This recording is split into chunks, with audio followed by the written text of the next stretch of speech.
good morning, everybody. Or good evening. I see that the scuff has started so early today. I see that the scuff has started.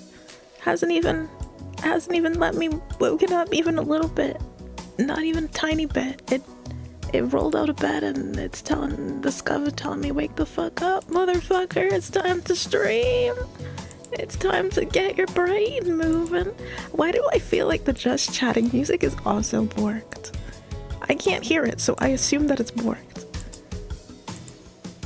All right, okay. Oh my god. Oh my god.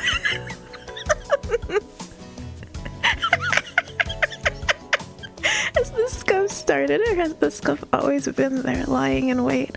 Lying in wait like a lion or something, waiting to pounce. I think so, question mark. Let me say good morning to everybody, because by god, y'all, I'm warning you right now, these questions, they're probably out of I feel like I'm finally like warming up in terms of the book club questions, because when I was writing the book club questions, I was like, these are pointed, all of the questions are pointed attacks against the book. And I'm ready to discuss this. I'm ready to beef about it, by god. Okay, let me say good morning, let me focus. Mistakes have been made, mistakes will continue to be made. The mistakes will continue until streamer gets smarter. I hate you, Bunker. Oh god, oh god, oh god, breaking news. Oh no, oh no, no, no. Why is breaking... Oh, the breaking news is in fact here. Okay, hold on. It is in fact here? Did it go... I know why it didn't go off. Oh my god, I know exactly why it didn't go off. Okay, where's the book club thing? Okay, there we go. We should be good now. Oh my god, I completely forgot about the book club toggles. I'm telling you, the scuff did not wait for me this morning. Hold on, let me get the music going. There we go, there we go, there we go. Hopefully it's not loud, by god. Oh my god. Good morning, good afternoon, Bunker. It's good to see you. Hello, how y'all doing? Hey, Tyra, good morning, it's good to see you. Oh, digesting lunch, feeling bloated. Made cookies and kept having more than one ginger snaps. Oh my fucking god, ginger snaps. Oh my god. Oh my god, ginger snaps though. That sounds delightful. Oh, excuse me. I have to eat before I do shopping like that too. Hungry shopping is a nightmare. It is a nightmare. Oh my god, are you kidding me? Hungry shopping is in fact a nightmare. I sometimes start eating the food in the supermarket, because as long as you pay for it, it's fine. But you know, you just steal some of the fruit while it's sitting on your cart. It helps, I swear. Oh, fresh chocolate waffles. Y'all are living the life, let me tell you.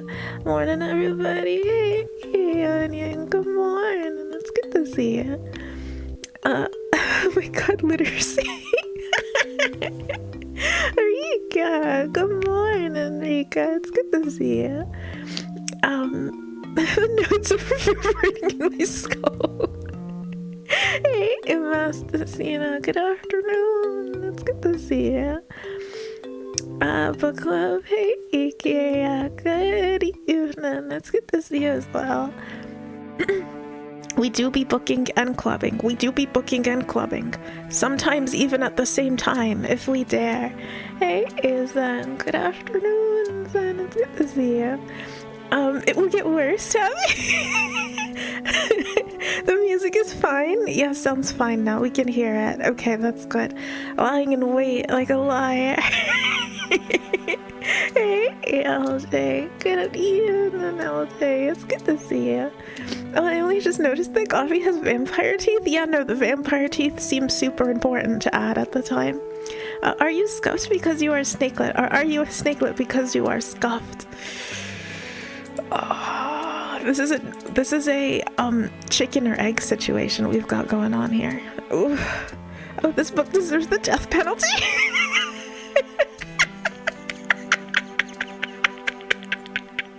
We'll get to it. Yeah, music sounds fine now. The starting scene music was kind of distorted. Okay, I see. I'm gonna have to figure that shit out. Oh god, Tyra, I'm guessing you're one of the people that actually read the book. I'm about to do like a raise of hands. How many people actually read the book? And who's winging it today? Oh. Hey, honey bunner. Oh, honey bunger, I see. We are ready for it, Tabby. Hello, fellow grown-ups. I did a trapdoor, and the trapdoor looks so cool. I saw it briefly before setting up, and the trapdoor looks so fucking cool. Small snake, still super sus. Hey, it's Angela Soul. Good morning, it's good to see you. So Bella or Anastasia? Listen, I feel like Bella had more agency in her story than Anastasia. Bella thought about other things besides Edward. Constantly, all the time. Bella, I can't believe I'm saying this right now, but Bella actually had a life in comparison to Anastasia Steele. But we'll get to it.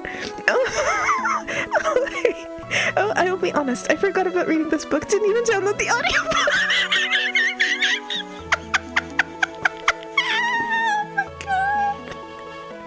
Oh god. Because I could not stop for scuff, it kindly stopped for me. Oh god.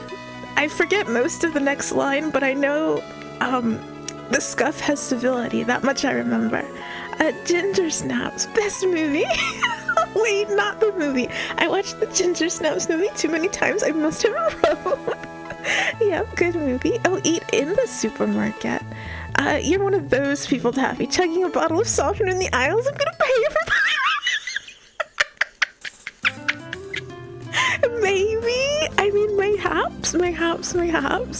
As long as you pay for it, it's okay. It's not, as long as you don't eat an entire meal, you know what I mean? Like, if it's just like a soda, like half of a soda, and like some of the grapes out of the grape bag, then like it's fine. As long as you're not like, let me open this entire pre-cooked meal and eat it right here in the store, then I think it's okay. I think it's fine. I just open the container of pancake mix and eat some, they won't miss it. Booking and clubbing, but what about whining and dining? Oh my god. Whining and dining. No. We've upgraded in life. No more whining and dining. Only booking and clubbing.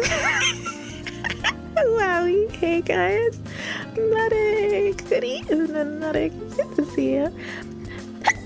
You sure this book is about wine and dine? This book club is about to be wine and dining soon.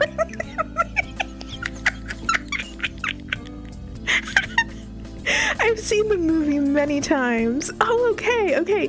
Honestly, the movie is decently follows the book pretty well. There's, because book movie differences, I'm sure that there's like some subtleties in the book that but that are completely different from the movie, but it's close enough, honestly. Oh, I always go for the wings. I saw the movie on Netflix. That was bad enough. I did learn new pickup lines though. Oh god. The first movie is almost really good considering the source material. Yeah, no! Are you kidding me? That director fucking worked their ass off to make that movie, like, decent. It's only when who was it? Who the fuck wrote this book? The lady who wrote the book went mad with power and fired the director, fired like a lot of like the interpersonal safety coaches or whatever the fuck that they had, like on set. Oh my god, excuse me, my voice is already going. And what the fuck was it? And then her husband started directing and it just got really fucking weird. And so the two subsequent movies are not nearly as good and they're kind of painful to watch. I've watched the movie before, so I actually expected a little bit more competency from the book. It's pretty bad comparatively. Yeah, no. It's bad, it's bad. But they tried really hard to salvage it, but E.L. James just wouldn't let them. Yeah, no, she was stubborn. She was so fucking stubborn. Actual talentless author, the prose is trash and the characters are one-note cardboard cutouts with no interest in being involved in a real plot. Oh, sorry, I'll stop until discussion. No, I love it. I love that you feel passionately about this. Oh, Emily Dickinson, because I could not stop for death. He kindly... Yeah, but the carriage held, but just ourselves and immortality.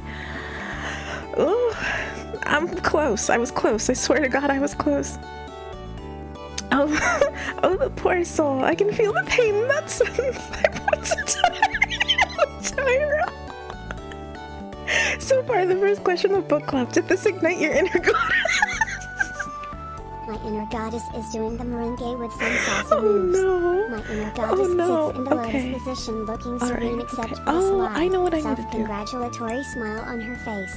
Where My is inner it? goddess jumps up and down with cheerleading pom-poms shouting yes at me. Whoops. Okay, it's still borked for me, but I think I'm pretty sure that it went off.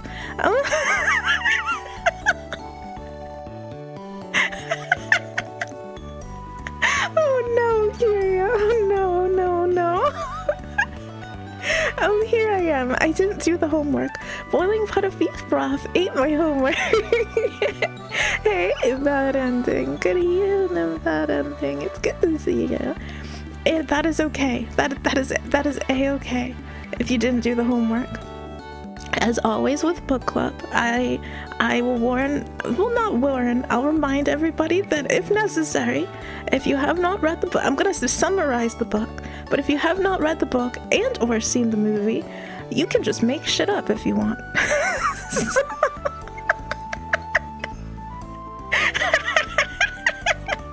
Just full disclosure, full reminder, if you enjoy participating in conversation, but you have not read the book, and you know Jim well, you will probably never end up reading a book club book. You can just make shit up, and that is acceptable here in this book club. Did it make you desire for the full Gilbert Gottfried audiobook version? Do you want to see my flavor? I await the questions, and welcome to Tabby's Book Club. Today we're talking about 50 Shades by Chexness, the lady who wrote the book. Oh my gosh, hey Seiji, good morning Seiji, it's good to see you. Although it has some lovely lines, I know where you are, I am coming to get you, is a classic romantic line. This, Mr. Grey, I have a bone to pick with Mr. Grey. I have concerns about his existence, about everything. Well, don't tell me that's actually in the book. Please say psych. Oh no, I'm pretty sure that those are quotes. I'm pretty sure that those are like direct quotes. Oh, at least. Oh, let me swap over. There we go. At least if there was kidnapping in the book, there would have been some element of anything actually happening in the plot, you know, like a real story.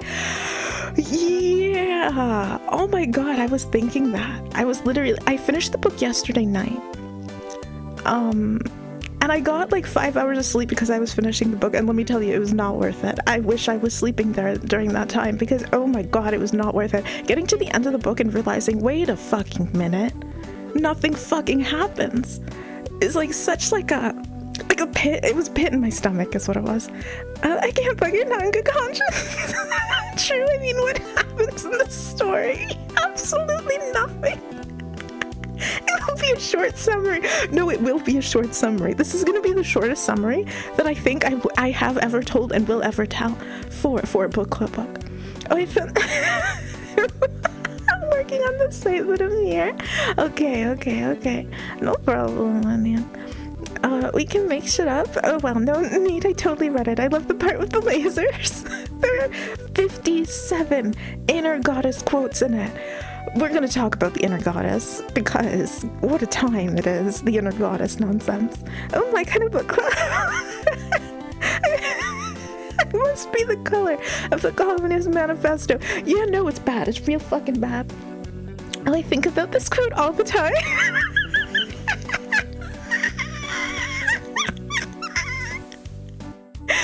Okay, y'all, quick summary. Time for a very quick summary.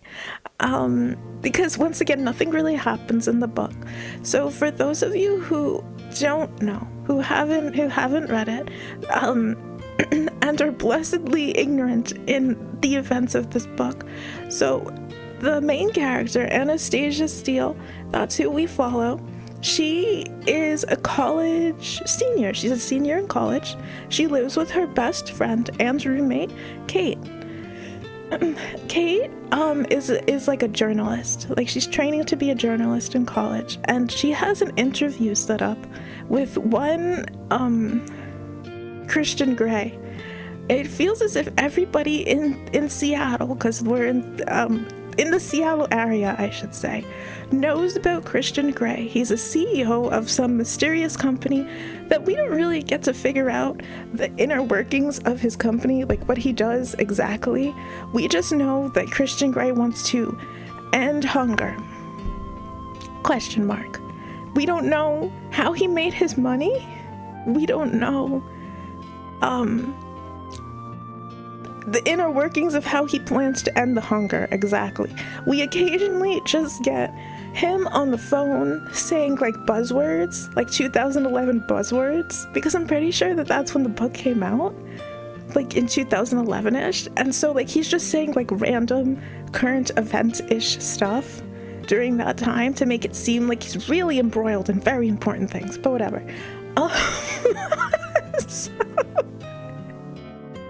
Oh god. So Kate is busy and she can't go and interview Christian Grey, but this is an amazing interview to land, you know? She claims that they're acting as if it's a once-in-a-lifetime interview, interviewing this like random ass, you know, CEO. Oh man, we definitely learned more about that, and it's super important to the plot. It's definitely not sidetracked. I know. It's like, I love how they just throw that in there. Just like, oh yeah, and also he's trying to end hunger. Oh, end hunger? Seems like he kidnaps half the hungry to feed to the other hungry. Oh my gosh. Okay, so what is it called? So Anastasia goes to visit Christian Grey in Kate's place to interview him. And during the interview, he immediately takes a liking to her. Like, immediately. And it is a very intense, I dare say even otherworldly obsession with Anastasia Steele. He looks at her and he's like, you know what? I want to bring this woman into my life. I want to stalk her, because he starts stalking her after this. So like the interview happens. It's an awkward, you know, classic meet cute awkward interview. She trips over herself and her words, and he's like, oh my newest obsession. He begins to follow her around, finding out where she works, finding out where she lives, giving her expensive gifts, showing up to her workplace. And Anastasia Steele is, you know, she's enamored with him because of his prestige, because this very rich, powerful man is showering her with attention, expensive gifts, praise, occasionally he dares to give a compliment. His compliments are very strange, and it's like, I can't get away from you, you can't get away from me, I'll follow you to the ends of the earth-esque compliments, you know what I mean? Like, is that even a compliment? It feels like a threat, but whatever.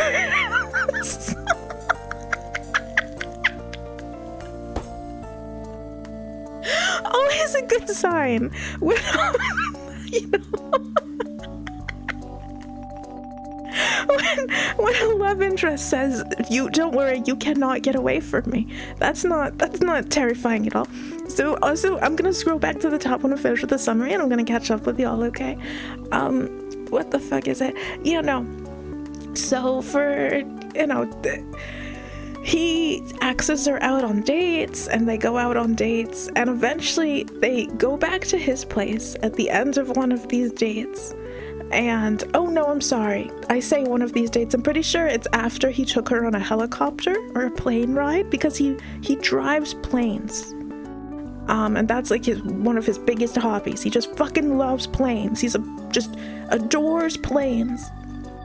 And so, you know, he woos her, taking her out on like a helicopter or something, and they go back to his apartment, and he's like, Anastasia, I need to tell you something important.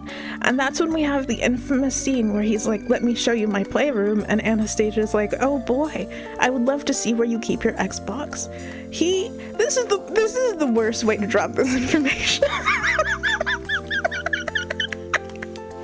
Christian Grey begins to drop this information in the worst way humanly possible by not properly explaining his personal proclivities to her in a safe and comfortable environment. He just brings her into the room, opens the door, shows him all of his many contraptions, his adult contraptions, and is like, this is what I want from you. I want to, this is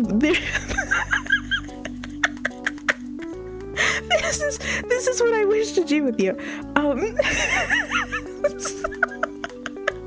And she's like, there's no Xbox in here. I thought you said this was a playroom. He begins to I say convince her. This is personal opinion. What is the fact here? What is the fact here?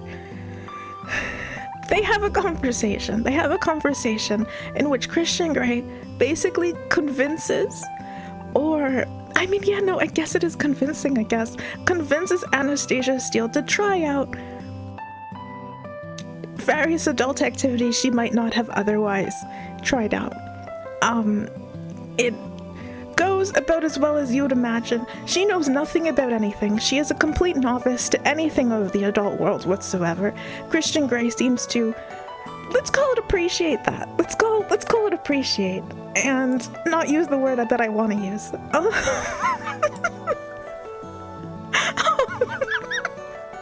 And they spend the rest of the book mostly arguing about the nature of the relationship, honest to God. Anastasia, during the next few chapters of the book, gets increasingly more unraveled as she, quote-unquote, falls into Christian Grey's world. Christian Grey is all that she can think about. It's the only thing she thinks about. She graduates from college only thinking about Grey. She is hanging out with her friends only thinking about Grey. She goes to visit her mom to get away from Mr. Grey. Guess who she's thinking about when she's there? Mr. Grey. He ends up consuming her life, in all facets of her life. And at the end of the book, after many arguments and discussions about the nature of their relationship, Christian Grey decides actually he is willing to actually call Anastasia his girlfriend. This was a point of contention throughout the book. He didn't want a girlfriend. He wanted a playtime partner, let's call it. At the end, he's like, yes, actually, I will be going out with you properly, and she's happy about that. And they sort of meet halfway at the end of the book, kind of, where she's like, okay, you're willing to go out with me. Let's see, like, quote unquote, what's the worst that you can do in your adult playtime activities. So the book ends with him consensually smacking the shit out of Anastasia. She gets up and decides, actually, you're awful. Actually, this entire thing is awful. Actually, I hate you. And she leaves. And the book ends on a cliffhanger in which she gets out. She pretty much bolts out of Christian Grey's, penthouse apartment or whatever, and goes home. And that's it. It ends on a cliffhanger with them not together. Oh man. Okay, I'm gonna scroll back up, y'all, and catch up with y'all real quick. Oh my god, excuse me. I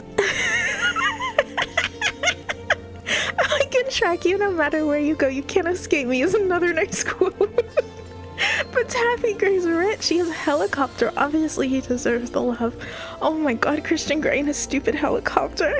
Oh, this reminds me a lot of fanfiction writing. I could identify this as a fanfic with no prompting or background required. It is. Everything about this screams fanfic, like the lack of a plot, I don't have any personal beef with fanfics, right? I think that they're wonderful. I think that they're even important. I think that they're important for literature. I think it's great that they exist. I think that they serve an incredibly important purpose when it comes to writing. You were completely correct. This feels very much like a fan fiction. It doesn't have a plot. None of the other characters have any interests, any actual interests or any actual life. Anna's poor mother is relegated to being a vehicle for the plot, quote unquote plot. Just her dad doesn't really exist. He could have just not shown up to her graduation. Oh god, and don't get me started about Kate. A beautiful quote. Oh, whenever I'm writing something, that Communist Manifesto one reminds me that it can't be that bad. Oh yeah, nothing happens. It is all romance from Twilight and none of the action. Oh, honestly, the worst part of the story is how bored I was reading it. Just not giving off emotion or plot. Yeah. Once again, like, it gives off fanfic because occasionally some fics rely pretty heavily on the reader already having an emotional connection to the characters before going into the story, and this gives off that vibe. Like, the only reason we have to care about, you know, the characters is if we already knew that they existed beforehand. Oh, my favorite part was when Mr. Shades said, I'm about to open 50 cans of whoop-ass and leave 50 shades all over the place. My Immortal was better. My Immortal evoked emotion. Oh, for those who haven't read the book, don't worry, we got it for movie night. Oh, she studies English. Oh, right. Anastasia is going to be working in a publishing company. She wants to do English related stuff. Oh, I love how the author pretended to have action in the book by having them dream about them dying. Oh, this movie night. Oh wow, bad idea. Yeah, he has big ambitions. We know nothing about Gray. Buy, sell. I'd buy that for $1. He is just a rich CEO who somehow has time enough. Yeah, no. He's like always working, but yeah, he has plenty of time to do whatever the hell he wants to do with Anastasia. It's baffling. Oh man, and we definitely learn more about that, and super important to the plot. It's definitely not sidetracked. Oh god, Anastasia, it's the worst goddamn interview in the world. I would fire her as a friend if I sent her in my place to interview a CEO. I have a list of questions of her god-awful interviewing from that first chat.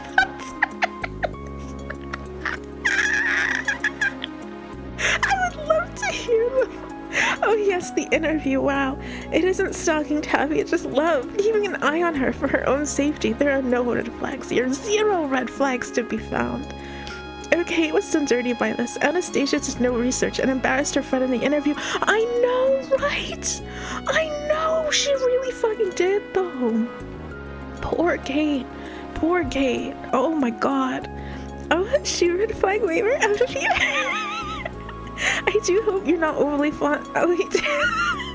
They disintegrate in the sand. That's an actual quote, I think, right? Oh, honestly, I think the stalking romance subplot would literally have been enhanced by adding the vampire scent thing from Twilight, because otherwise he's just a massive creep who has no reason to stalk this woman. It's the worst. Yeah. Edward Cullen as a character does not translate well to any other setting, which is like a good thing, right? It's actually a really good thing. Every single thing about Edward Cullen works for the story that he's in. Weirdly enough, the other gripes that I personally have with the way that Twilight is written, Edward Cullen can't exist outside of Twilight, which is kind of, that takes skill to do. So like when other people try to take the character of Edward Cullen and make him a normal human, it doesn't work. Because all of the important parts of him are the vampire parts. Yeah, about him being a vampire, there's no reason. Oh, it drives planes and it's with hunger. Those two things go hand in hand. Excuse me. Oh, that's like people thinking, oh yeah, by having this rich, handsome man showing up at my workplace, everyone will be jealous of me, and that's exactly what I want. Yeah. Oh my god. Yeah, and the thing is that Anastasia isn't even. Oh no, that's a lie. She sometimes is quite happy to make other people jealous, which I find interesting. But this probably made a lot more sense as a Twilight AU. Oh yeah. Oh, Xbox. Oh, I love playing Stupid Videos. He has boxes there. Imagine if he were an actual gamer. That would have been way worse. Oh, did you mean the X cross? Yeah, the Funtime cross that he had in his room. A quick summary of the psychological horror that is 50 Shades with sex. And I interviewed with this guy. He's a psycho that gets obsessed. Somehow he manages to get her because she is stupid. He basically commits various illegal acts that she ignores. He puts a tracker on her and keeps following her. She develops huge Stockholm syndrome. At some point, he has sex but he manages to convince her that it is a normal act, and she gets trapped in his schemes forever. Yeah, no, there's like a very alarming pattern in the story where Anna's like, I don't know about this. Like, I don't know how I feel about this. I don't know is this even normal? And because Gray has more experience in the relationship, he goes to her constantly and is like, yes, this is normal. This is how normal people do things. Everybody does, Anna, everybody does things this way. This is completely normal. And she's like, okay, he says it's normal and he has more experience. It must be true. There's probably an X-Cross somewhere in that house. I think canonically he does, in fact, have one of those in his Funtime playroom. Oh Jesus, here we are in the worst representation in the most forms of media. Yeah, no, it's abysmal. His playroom is just where he streams retro video games from. Oh, I have friends in the world and they are not happy with this. Yeah, I think I can understand why they would not be happy with that. Oh, I bet this is honestly super problematic. Like, the whole implication that you can only be, if you're emotionally stunted is crazy. I forgot about that. Oh my god, I forgot about that part where he's like, I'm only into this because this creepy ass lady, you know, like, groomed me from a young age, and also because I'm fucked up in the head. He says that with his mouth. He says that with his human mouth in the middle of the story. I forgot about that. Oh yeah, and it makes so many people swoon. A relationship? Oh dude, I was reading up on the statistics for this, and injuries related to previous skyrocket after this was released. Oh no, what were people doing? Oh no. The scene where he like zip ties her hands. I'm not gonna get into it too much, but the scene where he like zip ties her hands, I couldn't help but like think, like, by God, I hope nobody did that in real life, because that is the quickest way to like cut off the circulation to your hands. Like, there's you don't do that. You don't do that. But they probably did. There were probably people who went down to the hardware store and were like, oh boy, plastic zip ties, just like in my favorite hit book. I guess you could say she has gray matter on the brain. Hey. Oh buddy, but Gray is mentally 100% and the perfect mate, not at all a sociopathic narcissist. Yeah, no, he's got problems. By God, he's got some problems. I think Gray is the worst representation of what it is, not gonna lie. I mean, yeah, for so many reasons, yes. For so many reasons. He's not a good representation of anything. Oh, isn't this what Bella did to Edward? She just left him. Yes, it is. Yes, it is. Yes, it is. At the end of the story, in Twilight. No, not Twilight. Actually, I think at the end of Twilight, it's the other way around. Where Edward is like, I have to leave you because I'm no good for you.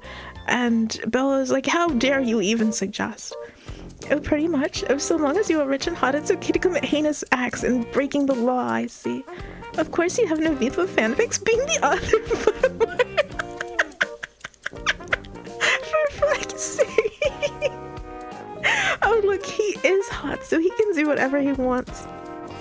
That's romance, right?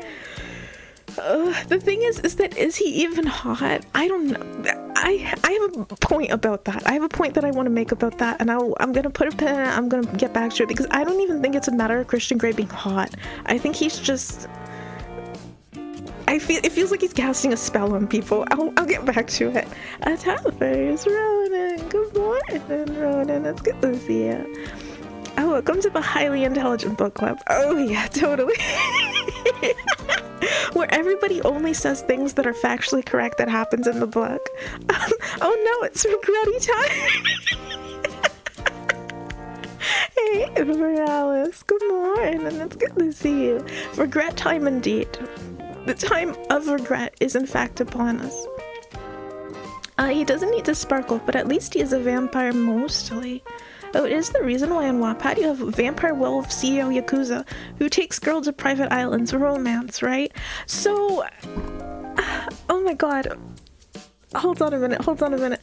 That sort of bleeds into the first question that we have for book club, which is, obviously, Anna and Christian's relationship is not healthy. How much responsibility do you personally believe a writer has to, oh, I wrote writer twice, fuck. To write a healthy relationship? Does a writer have a responsibility to do so? Personally, it depends on the audience. I feel like if you're writing for adults, no. You're allowed to have fun. You're allowed to get a little wacky with it. That sounds a bit worse. Oh, Yakuza spotted neurons activated. Alright, work done. Nice. That's probably the weirdest thing, how much Anna doesn't seem happy or to agree with what's happening, but I think that's the point. I think we're actually supposed to fantasize about being Christian, and Anna is the point of view merely so we can experience the distress his actions are causing. That's fascinating. That is a fascinating take, LJ.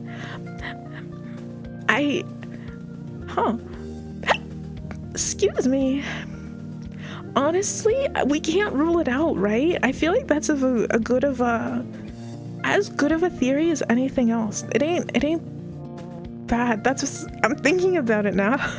Oh right, the zip ties. It's written from the perspective of someone who really likes the idea, but not understanding why people like it IRL. You know, I kind of even wonder if it's even written from the perspective of somebody who likes that sort of relationship. Because sometimes it doesn't even feel that way. Like, I can't put my finger on it, but sometimes it doesn't even feel that way. Oh, an abuse story masquerading. Yeah, no, it's rough. I'll always have zip ties. Oh, but this hack author doesn't get it. It's a huge give and take, and it's about mutual trust and consent at all times. Yes, like most adult things.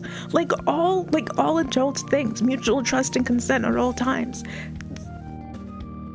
Like, even every aspect of, like, Anna and Christian's relationship lacks consent on many different levels. The fact that, like, he opens up by giving her expensive gifts, and she's immediately like, I don't like this, please. And he's like, I'm gonna give you expensive gifts. Shut up and take the expensive gifts. And she's like, okay, I guess, I suppose. God, him showing up places and her being like, I don't even know if I want you here. Oh boy, plastic zip ties. Zena's this book. Oh, I knew someone that used shoelaces. They discovered rapidly why I told her not to. Oh my fucking god. Oh, why is... Well, Bella's desperately trying to get vamped. No, Taffy, remember 365 days? Well, there's a sequel with even more kidnapping. Yeah, no, I know about the sequel. I've heard about the sequel. I hear that she gets kidnapped again. I know that she gets kidnapped again, and then does she get kidnapped a third time? I can't remember. But also, hey, Bellamy, good morning. It's good to see you. You know what would be funny? Random people getting again and be like, oh, I went to this streamer once long ago. Let's check what they're doing now, and they come to this. No.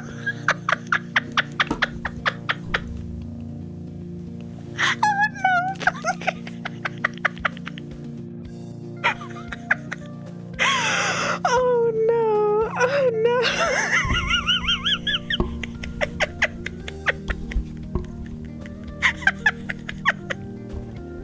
Oh my god, Bunger, you're an agent of chaos. I need you to know. I need you to know that you're an agent of chaos. Also, thank you so much for the 5 gifts. I appreciate it. Oh my god. Oh my god, I can't with you. You're so sweet. Thank you. Oh my god. Hey, I want in as well. Hey, I want in as well. Oh my gosh. Oh my gosh, thank you so much for the 5 months, and I appreciate it. I fucking can't. Y'all are a bunch of silly geese. Did you know that? Forget about being snakelets. Y'all are silly geese. Yeah. Not on the 50 Shades of Grey stream. Oh no. Oh no, no, no. Bad ending. Thank you so much for gifting us so bad ending. I appreciate it. No. So that was cable ties, masking tape, and rope. Anything else? Oh no. Oh no. God.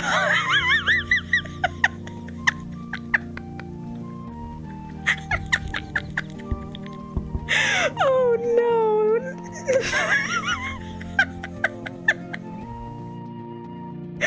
Oh my god, I'm losing my fucking mind. I swear to god, I'm losing my mind. Thank you so much for 5 to gifted again, Punk. I appreciate it. I can't. No. No, please. I'm the 50 Shades of Grey stream. Oh god. Y'all, somebody's gonna come back in here. Somebody. No.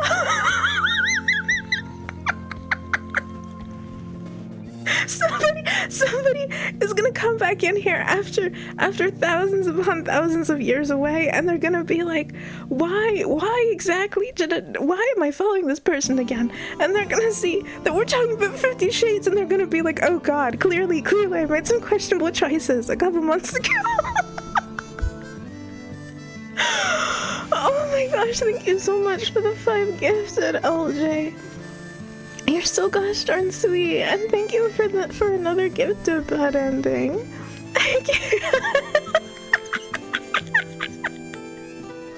Oh god, just an innocent person minding their business, and they're like, oh boy, let me see what's happening over here, and then it cuts to all of us freaking talking about zip ties and, like, you know, not zip tying your arms together because you'll lose circulation. Oh my god.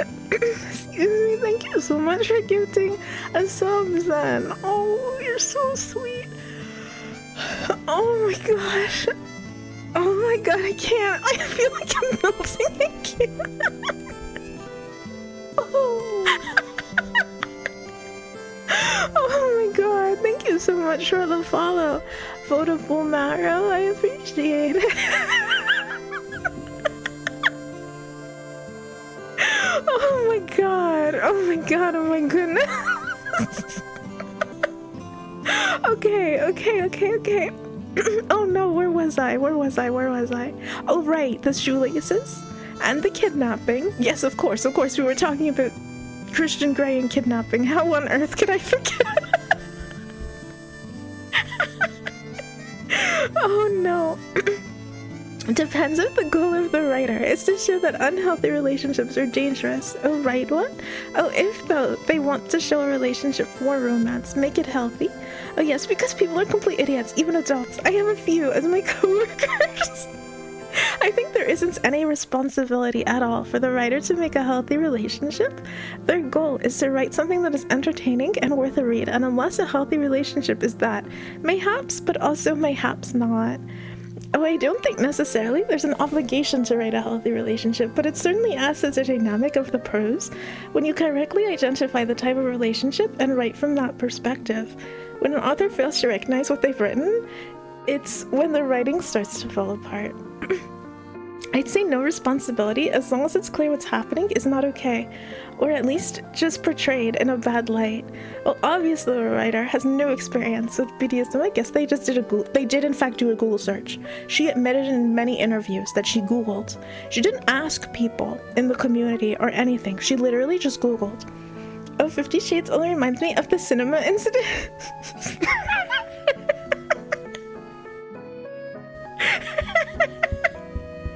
Oh god, and many a cinema incident there were. How true. Oh, some evidence from my Krishnas who were supposed to fantasize as before 50 Shades E.L. James wrote a direct Twilight fanfic using the same setup, but Edward was the point of view character. No fucking way. Oh, sorry, are we talking about 50 Shades as if it were actually a plausible relationship? I always thought the story was mayhaps hot take, too badly written to even be considered believable, and hence the only appeal was in the fantasy aspect. That is a valid fucking take, Bellamy. That is a valid as fuck take. And I think that you might be right. I think you might be onto something there. Oh,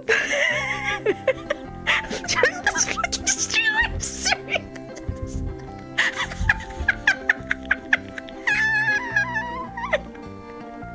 Hey, Alucard, good morning. It's good to see you. I know, right?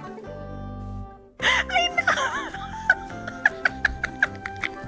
During the 50 Shades of Grey stream. Oh god. Anna seems deliberately written to be constantly confused, infantilized, and just be clueless. He'll find it hard to believe E.L. intended for us to relate to Anna. Oh, Anna could be a shoo-in. I think Anna exists to be a clueless victim that we can vicariously experience the abuse through. Oh, I have the perfect emote to describe Tabby. Well, you know, there was only one part I didn't know not good enough. Oh my god, oh there we go, that's better. Oh, I do think that's part of it. I do think the other part is probably the idea of I can fix him with Senor Grey and all that. That's true, that's true, that's true. There's also the I can fix him urge that is in a lot of romance books. Well, I'm eating instant noodles until next week, but I won't be out for bunker. Oh, bad ending. Bad ending, no. Oh my gosh, oh my gosh. Don't make me yell at you, bad ending. You need real food, mister. You need real food. Oh, there we go. I'm so evil. The poor person that goes back to this. Oh my gosh. Oh guys, I think we're breaking. We are totally not talking about the worst ways of doing BDSM here at all. Don't worry about it. Yeah, don't worry about it. We are not all here discussing terrible BDSM practices. Kidnapping, yay. My favorite conversation, kidnapping and shoelaces. Oh, I stick with it. I hope the people write healthy romance. Oh no. We can add quotes, right? Yes, yes, yes. I think so. I think so. Time to shred this book shredding time. Yay. Okay, I finally caught up with y'all. It took me 8,000 years, but I finally caught up with y'all. Thank the heavens. Okay. Oh my god. Oh my goodness. Okay, all of y'all raised some like really interesting and frankly important points. What is it called? We're meant to experience the story from Christian Grey's perspective. Honestly fascinating. Hadn't thought about that one before. That could be the case. Also, it being too badly written for it even to be taken seriously. Also another good point. A quick type in a bunch of stuff so she has to read all at once so she doesn't have time to catch up and won't get ahead of us. Oh no. Oh wait, Taffy, wait, something is very wrong. What's wrong? What's wrong? Oh no. Oh no, oh no. Oh, probably a moderator thing? Yeah. It is. Oh. The underscore binder gifted a tier 1 sub to Masticina. They have given 29 gift subs in the channel. Thank you so much for gifting another sub. I appreciate it. Oh my gosh. Okay, quote added. Okay, fantastic. There we go. Wonderful. Oh, thank you, Onion. Oh my gosh. Okay, what the fuck? Right. The responsibility a writer has. Okay, I personally, personally, I believe, oh god, I don't even remember why I said that. I can't even remember the circumstances where you said that. I definitely did. I can't remember why or when. I'm sure I had a reason.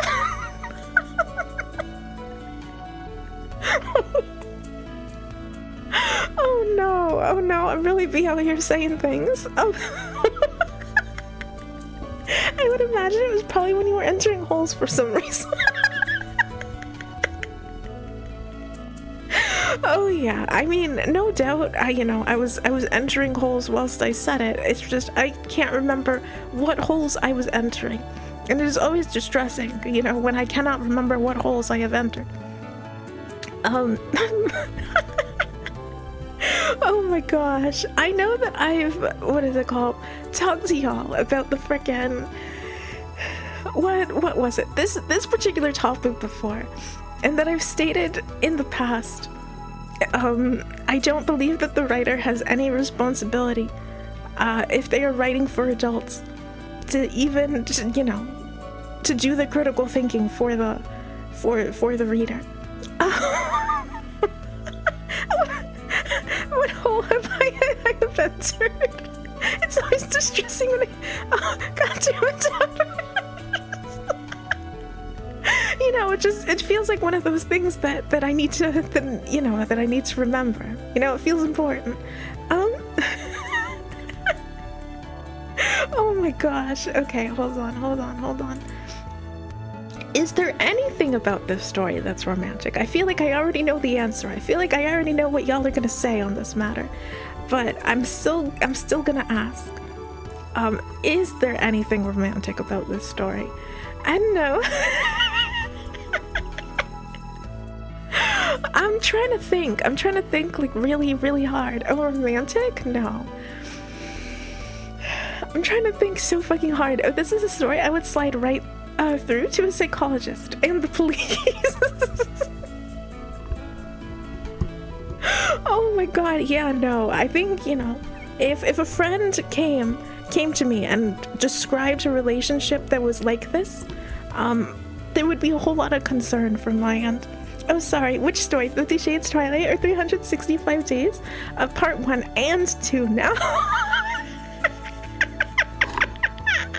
I mean, mostly we're talking about 50 Shades, but maybe I should not put 365 Days on the list. I shouldn't. It's worse than 50 Shades. It's 1,000 times worse. I need to learn from my mistakes and not put it on the book list. Oh no, I honestly think this is a very good representation of romance. This is a song, Bad Romance by Lady Gaga. The gifts are romantic. Being interesting in her is possibly romantic. I mean, I don't personally find them romantic, but some people might. The thing is that he's not even interested in her as a person. He's interested in her as an object. Is like the vibe that I got, because like he wants to just keep her, like as a thing, as a neat thing that he can occasionally play with. I couldn't think of another word, I'm sorry. Oh, it is a fast-meal romance, a thing coding of what pretends to be romance. Yeah, no, I found it fascinating that a lot of the story lacked the good parts of a romance story.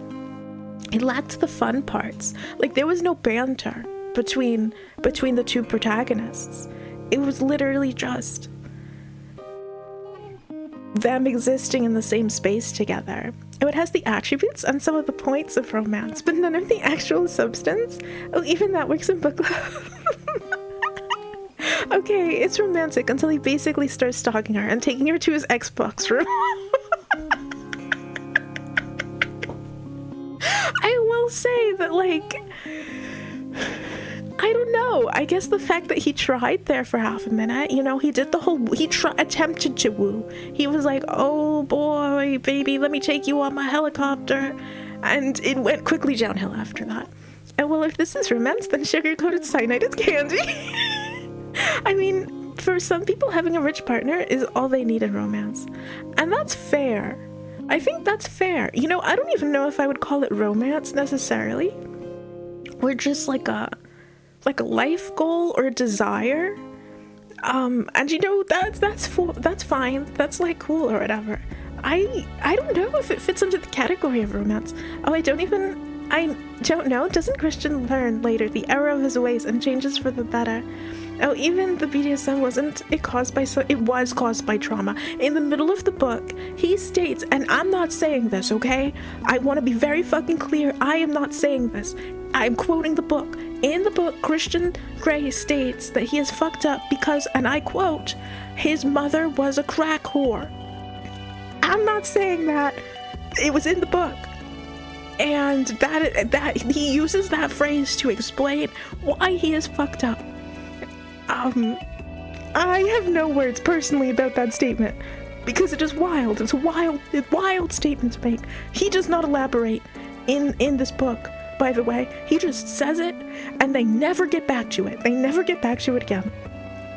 I can't yuck someone's yum when it comes to romance.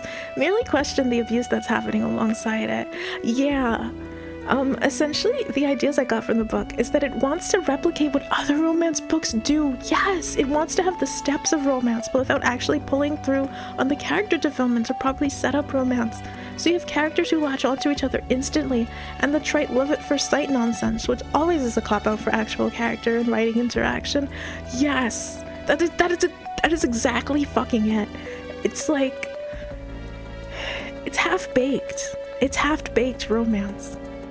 I think I could excuse a lot of like the really shitty behavior of Christian Grey if the romance actually happened. I feel like I need a hiccup. If someone being hot is enough romance for some people. And you know, that's like fair, that's like valid. Yeah, you know, if it works for some people. Or in this case, lust at first sight, I guess. Yeah, no, they don't even like care about each other, which I find fascinating. Usually like in a romance story, right? And just like romantic relationships in general, like there's like a good amount of desire, but also an amount of like cherishing, right? Like the concept of like instead of like I want you, it's I will give you, you know, this because I like you so much. I'm willing to like do X, Y, and Z because I like you, even if I don't want to. You know, even, you know, maybe, what's a good fucking example? I don't fucking know. Like, maybe, you know, she wants to go shopping, but he fucking hates it. And he's like, I just love you so much. I'm willing to hold all of your bags while I shop for you. Because this makes you happy and I want to see you happy. And there's like none of that. There's zero of that. There's only desire and nothing else. So it feels very empty. Oh, Tappers, I hate 50 Shades, but you're precious and I adore you so much.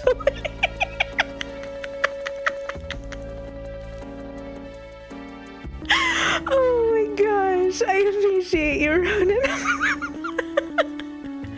Oh my gosh, you're sweet. Wait, there's an actual character in this book. All I saw was wooden pegs moving around. Where's the character growth? And there was zero character growth. They're essentially wooden dolls that get mashed together by the author. No actual emotions at all. So he is rich, but his mother was how? So, oh my god, he's adopted. Christian Grey was adopted by the Grey family because of the state of his mother, and so they took him away from that situation, apparently. Also, that him being abused as a child at 15, which is a big thing, because he, quote, that's when he entered the world or whatever, which was just wild. Everything about that is wild, because it's like the author doesn't want to, it's like she mentions it, she talks about it, it's a big part of his backstory and him as a character, but yet it feels like she doesn't want to touch the topic with a 10-foot pole. So it's like, why did you write it? Like, why did you? Because that's a whole bag of worms that you now have to unpack, and she just never does. I don't know if she does it later in the other books, but it is not taken, I even dare to say that it's not taken seriously, that like what happened to him isn't being taken seriously inside of the book. Oh yes, that is the weird thing. What emotion? I was about to have you saying that herself in her words. No. Ah yes, Christian, you're indeed a wordsmith. I'm sorry, excuse what? No, yeah, no, Bellamy, it's in the middle of the book, I swear to God. It is one of the quotes of all time, I swear. Oh, also, I went a little late. My apologies. Oh, I read some romance books in another book club, and boy, there's feeling, character growth. Yes, there's like actual emotions that happen. Oh, Taffy, would you allow a romance story, and would you appear? I got half in mind to say it, but I can't write a better story. Oh my god, yeah, if you so desire, you have my permission. You can go wild with it. I'm cool, I'm chill with it. Only if she's kidnapping someone. Oh, I don't think it actually wants to be romance. I think the abuse is the actual point of the exercise. It merely gestures at a romance novel because that is common format for erotic literature. Honestly, I feel like you might be right. I don't want to, you see, the thing is that I don't want to like say too many disparage. I don't want to be mean about like the author. But I feel like it's like telling about the way that she acted about the movie and the subject matter in the books that she wrote. I feel like these two things are linked somehow, you know what I mean? Oh, right, it's not exactly romance, it's more smart or erotic writing, yeah. Oh, Taffy, may I ask for a tiny favor? Could talk just be just a bit a certain love story involving a certain horseman of the apocalypse whose first name starts with urine? Sorry, I mean P. Sorry, P, of course it doesn't have to be long. You want me to start talking about the stupid horseman of the apocalypse story? Oh my god, I can tell you what, I can add it to the book club list if you'd like, and then we can talk about it for so long. We can spend so long talking about it if you desire. Oh, he is adopted into a rich family, and none of his new parents cared that he turned into a sociopath. Lovely. I don't even know if they clocked that he turned into a sociopath, because he acts more or less normal with the small part of his interactions with his family that we've seen. He seems to act normal with them. You know what I mean? Like, he loves his mom, and I think that his mom knows that. He gets along with his siblings. Everything seems fine until he's alone with Anastasia, and then things get weird, which is honestly par for the course, right? Because that's what happens. That's what happens with that sort of thing. You know, everybody always says that like a abusive sociopathic person was so normal and so sweet and everybody loved them and they had no enemies. Meanwhile, they're being insane in private, you know what I mean? Oh no, you're sweet, I'm just honest. You're sweet. Oh look, if you write smut, just write smut. That's the thing. Maybe the problem with 50 Shades is that all of us have interpreted it in a way that it was not originally meant to be interpreted. Maybe it's not a romance book. Maybe it's just erotica, and that's fine. Maybe it's just really abusive erotica. I don't know. Oh, that's the thing. These plot threads are brought up but never addressed and cut off the romance. Because the author needs to fit more of the awful erotic writing in the book and has no time to develop stuff. Say no more. I want to be mean about the author. The supermarket romance books have better romance. The supermarket romance books are following a more rigid structure. Or at least tend to follow a more rigid structure. And 50 Shades sort of like saw the structure and went meandering in another direction. It saw the structure and was like, yeah, I can do that, and started to not do that. Started to do its own thing. Oh, I love that Gothros has fangs. It's so cute to know it's not because she's in goth mode. I totally don't have a type. No, not at all. I had hoped to drag my 50 Shades into the light, but it's proved it has to be on my meager abilities to kill me, please. I think recategorizing it as merely abusive pornography actually does a service to Ella James, as it changes her from being more of being a hack romance writer who completely fails at her craft to being very successful, if perhaps reprehensible, erotica writer. Yeah, no, the thing is that I think that I could respect it more, personally, if it's just a form of erotica that I personally find distasteful. You know what I mean? Like, at that point, like, I already think that the book has a right to exist, personally, right? I think it has a right to exist. I can understand why that it's really popular. I understand why, you know, it took a certain demographic by storm, and how, you know, it could convince people to do really stupid fucking things, like go to the hardware store and tie themselves up with zip ties. I can understand that. Yeah, no, I think that if it was reclassified, then it becomes just a matter of taste, right? You're right. You know, then she's no longer bad at her craft. It's just it becomes a matter of personal taste at that point. Oh, I agree. That's probably fair to do, honestly. When I look at this as a mid-bad tier erotica fanfic, it actually excuses a ton of the stuff I see in the writing. Right. And, like, honestly, that's what it was. That's what it was. That's what it was meant to be. It was meant to be mid-tier erotica fanfic. Water? Okay, hold on one second. The water's actually cold.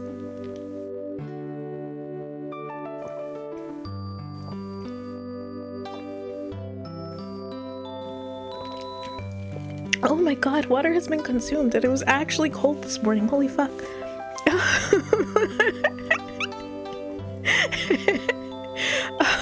Ultimately, the problem with Fifty Shades is that it became as popular as it did. Kind of, honestly. It escaped its target audience, I think, is the main... yeah, no, I think you're correct. It escaped its target audience, and I feel like things like this, like especially romance, because people get fucking weird about romance, and like, this is personal opinion, people have very intense moral stances on erotica and romance, and if it's something squicks them out personally, all of the sudden it becomes like a moral problem. You know, it's no longer a personal opinion thing. It becomes like, I hate that, you know, this squicks me out, therefore it is morally wrong. And I would hope that things don't work that way, you know what I mean? I would hope that there's more nuance to things like this, where it's like, okay, this squicks me out, okay, let's examine the why. What exactly are the morals about this, you know what I mean? I feel like personal taste and morals are completely two separate things. Oh, like, this stuff isn't new to me. There are hundreds of thousands of fics like this one. Agreement. Had it remained with its probable target audience, I doubt we would have thought of it as particularly harmful. Exactly! Because there's thousands of shit like this out there, right? The only difference is that it doesn't leave its target audience. I'm not gonna lie, I don't think this is romance. This is just abuse and sex made a book. It's a toxic relationship made a book. I mean, I guess it depends, like, what do we mean? What do we even mean by romance? Like, do we mean the genre? Like, the genre of book? Do we mean, like, the actual inner workings of the book? Because, I mean, it technically is romance. I mean, it can fit into the romance genre. It is a book of its genre, technically speaking. Just because it's toxic doesn't necessarily mean anything. Personal opinion. Oh, I now completely respect and enjoy 50 Shades. I do agree with you that it's excused certain things by being this sort of genre, but I think personally, at least I can't excuse the genre as a whole in a lot of cases. Just the writing is so bad in so many of these cases. Oh, I'm sad why isn't having radio in every stream.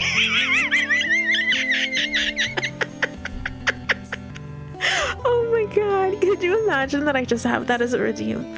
That you can flick on and off in the background? That would be chaos. Oh my god. Oh, I want my trash romance erotica to have good setup and world building. That's fair. I think that's fair, but also that's a lot to ask. You know what I mean? Like, specifically in the trash department. Like, if it's trash, good setup and world building, these things don't go hand in hand. Oh, don't forget your flesh prison. Aww. Oh my gosh, y'all don't forget your flesh prisms either. Remember to be drinking water and eating food. And remember, if you take meds, remember your meds. Ew, water, ew. It was a victim of its own success. Oh my god, for real it was. It was hard to say, honestly, I think. Oh, keep water away. The 50 Shades had 6 books, right? I forget how, I think it has 3, and I think it has 3 or 4, I think. Oh yeah, this is why I usually keep most of the things I like to myself and don't talk about it. That's fair, honestly, you know? Depending on your personal tastes, if you've already got like a sense of how other people are gonna react, you know, I can understand doing that. Or was it 4? I think it was 4. Oh, I think because it was formed into the rough shape of a romance novel, it accidentally captured the much more popular I Can Fix Them audience that it was never actually intended for. That's so true, though. You're so right, though. You're so right, though. Oh, hold on a minute. That is not the playlist that I want to be listening to right now. Okay, there we go. We're back in business again, thank goodness.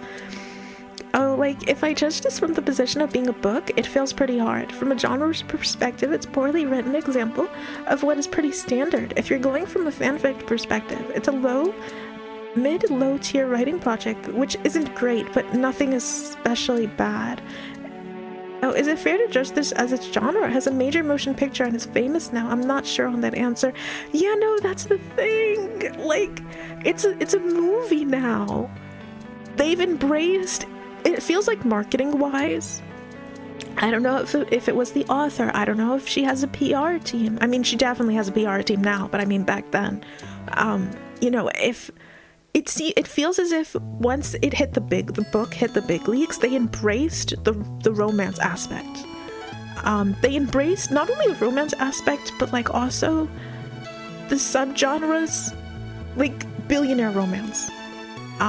You know, that whole subgenre. They were like, yes, this is not only erotica, it is also billionaire romance, even though it's sort of, it almost feels like it's missing. Once again, it feels like it's missing stuff from the genre. Obviously you can write books about toxic relationships, but usually it becomes obvious it is bad. Does genre actually even exist? Should genre exist? No, genre should not exist. Genre is fake. Genre is a fucking it's a PR advertising bullshit nonsense. God, you know how many more different types of books people would read if genre didn't exist? People's reading taste would probably be all over the place. But you know, we have to sell things as a society apparently, so you know. Oh, I want to read a bagpipe punk. I mean, a guy that abuses you because he loves you is romance, or is it abuse? I imagine it can be considered romance, but is it romantic? I think it can be classified in fiction, right? It can be classified as a fantasy, right? Which is why personally I'm like, this is okay, because it can be classified as a fantasy because it's not real. You know, you open a book, you read about some horrible guy, you superimpose yourself onto the protagonist. It feeds the urge, you know what I mean? And not only that, it feeds the urge in a healthy way, because you're not out there looking for the bad boy who's gonna be shitty to you, right? You open a book, you get the urge out of your system, and it's like, oh, okay, you know, you can, if somebody desires that, if somebody wants that fantasy, they can just read a book, and that's fine. Personally, I find it interesting that, especially with romance, which is like a very female and femme-heavy genre, you know what I mean? Like, it's mostly women and feminine people who are like really drawn to like the romance genre, at least publicly. I have my suspicions, but at least in the public space, you know, it's more socially acceptable for like women to be like, oh yes, romance, I love this. I find it interesting that it's the romance genre that everybody especially with 50 Shades, is like, this is bad to consume, this is morally bad, you know what I mean? When the same thing can be said about, you know, like action books, like, you know, like James Patterson shit, you know, like the whole military fantasy thing, like killing is bad. We're not yelling at all of the men who are reading the killing books, you know what I mean? Like nobody's telling the men who are reading the killing books, like, oh my god, do you even know fantasy from reality? You're gonna want to kill after reading these books. You know, if you're violent, if heaven forbid the person is violent who's like reading the books, you know what I mean? They have a history of violence. It's the book's fault. It's the book's fault. The book taught them this. The book taught them to punch walls. You know what I mean? Like, I feel like there's like a layer of like, so why are we telling women their fantasies are bad? Underneath the 50 Shades of Grey, freaking like conversation. Hard to say. It's a helpful tool for us to sort books into easily accessible groupings, which lets us jump book to book, but it does engender itself to simplifying tropes in books in general, and lends itself to certain expectations of writing. Oh my god, have y'all heard about the book talk nonsense? And that apparently we're selling books by tropes now because of book talk. Apparently that's what we're doing. I have very strong opinions about this. Oh, I believe it's for the original trilogy and the story again from Christian's POV. Heifers would treat the food delivery guy better than Grey would treat literally anyone. The food delivery guy doesn't have to worry. Yes, I'm a genius. Keep praising me, Toby.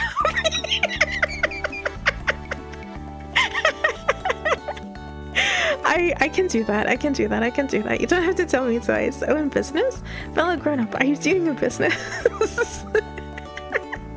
Oh, he's good. Plotting in the background, trying to replace the delivery guy.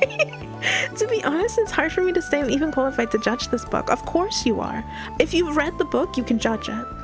Oh, I'm not the target audience, and I don't care for this at all. So it's super hard for me to claim that I have a position to judge it from. No. I think that it's interesting. In fact, I think it's important that people outside of the target audience read tons of things, you know what I mean? I think it's a good thing to read something outside of your interests and be like, what do I think about this?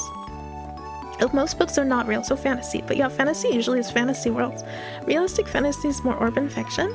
I mean, we also like to look stuff up similar to what we like. If genre didn't exist, then we'd have books establishing it. Just how we have a Souls-like genre in gaming now. That's true. Oh, if it's toxic, it gets bad. Out having May, so just Gone Girl, the book or the movie. Yes, I like that movie that much. I still need to read Gone Girl.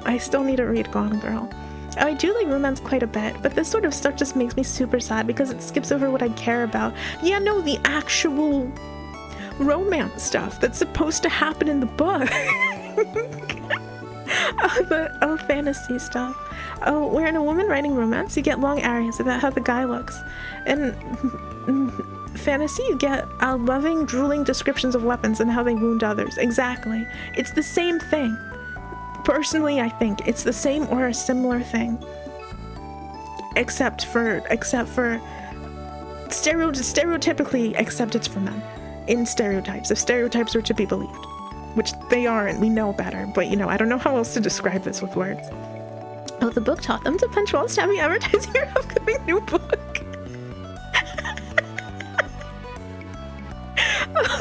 Book talk. Well, TikTok is bad, so well, to be fair, the fantasies presented in 50 Shades are actually bad, at least the BDSM ones, like from a safety perspective.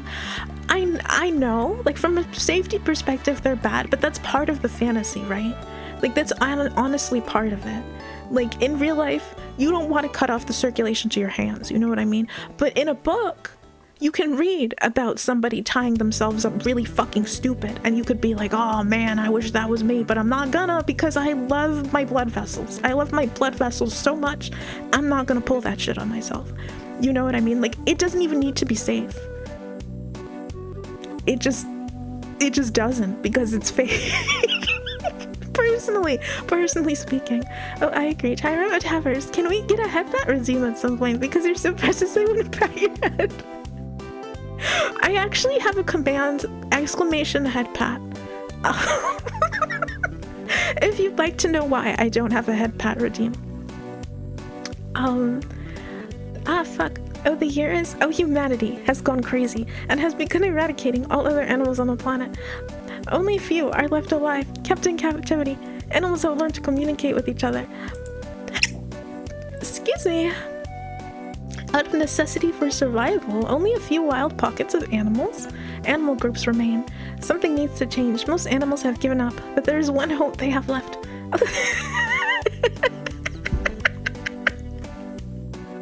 Oh no. Oh, no. Oh, I just realized it's snowing. Hey. Who's there? What have you done? And it falls silent as it looks so much happy. And she sprays again, and the snake falls asleep instantly. Scene change. I love that you put scene change. A noir story would be fun with a grizzled, hard-boiled detective and the lady in the red dress.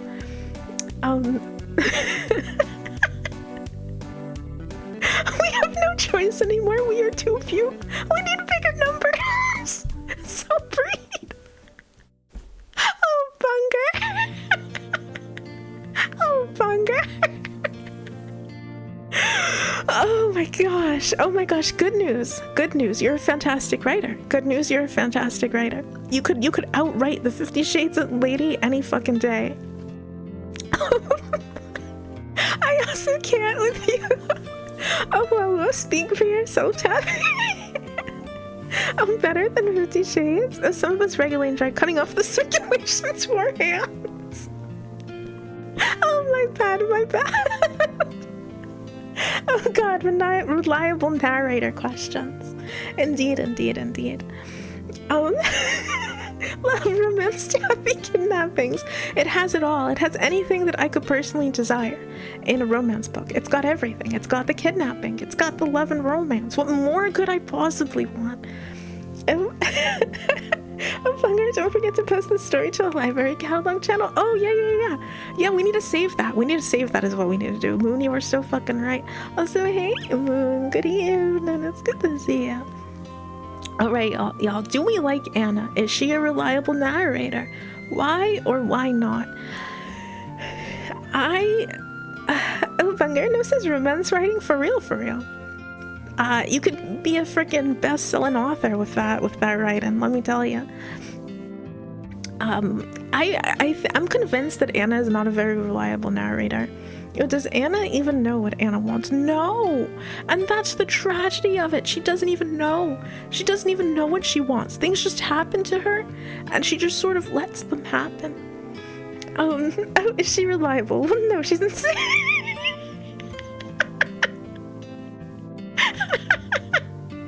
Oh my god. It's almost... Oh, Gray has mental issues, but Anna, oh geez. It's not even, like, fair, you know what I mean? Like, I feel like Anna didn't even stand a chance. And she stops becoming a reliable narrator, like, I want to say 1/4 of the way through the book. After the helicopter ride, she stops becoming a reliable narrator, I think. It's like she starts off like having a life, right? Like she has like stuff, like she has friends, she hangs out with her friends. She's really mean to Kate, but we'll get to that. Oh, Anna most of the time. Yeah, no, she just doesn't. She just doesn't. She's just there. Okay, do I like Anna? No, but I also don't like any other characters, so with that in mind, I think I like her more than the other background characters, just due to her having any amount of characterization at all. This is fair. This is a fair statement. Oh, I don't like Anna. Does she know what she wants? She feels completely dumb. World occurs around her without her noticing. Gray is the most massive red flag from the start, but she keeps going. She feels completely unrelatable and unreliable. I cannot make any connection with the character. As far as being a reliable narrator, I think she's reliable insofar as the story generally not being deep enough to contend with the idea of an unreliable narrator. Valid. Intentionally, but her feelings and thoughts come moment to moment and do lend an air of mystery as to what she's actually thinking. Nothing.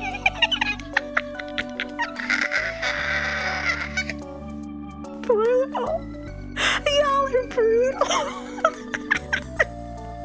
So, oh my god, I mean, y'all aren't necessarily wrong, right?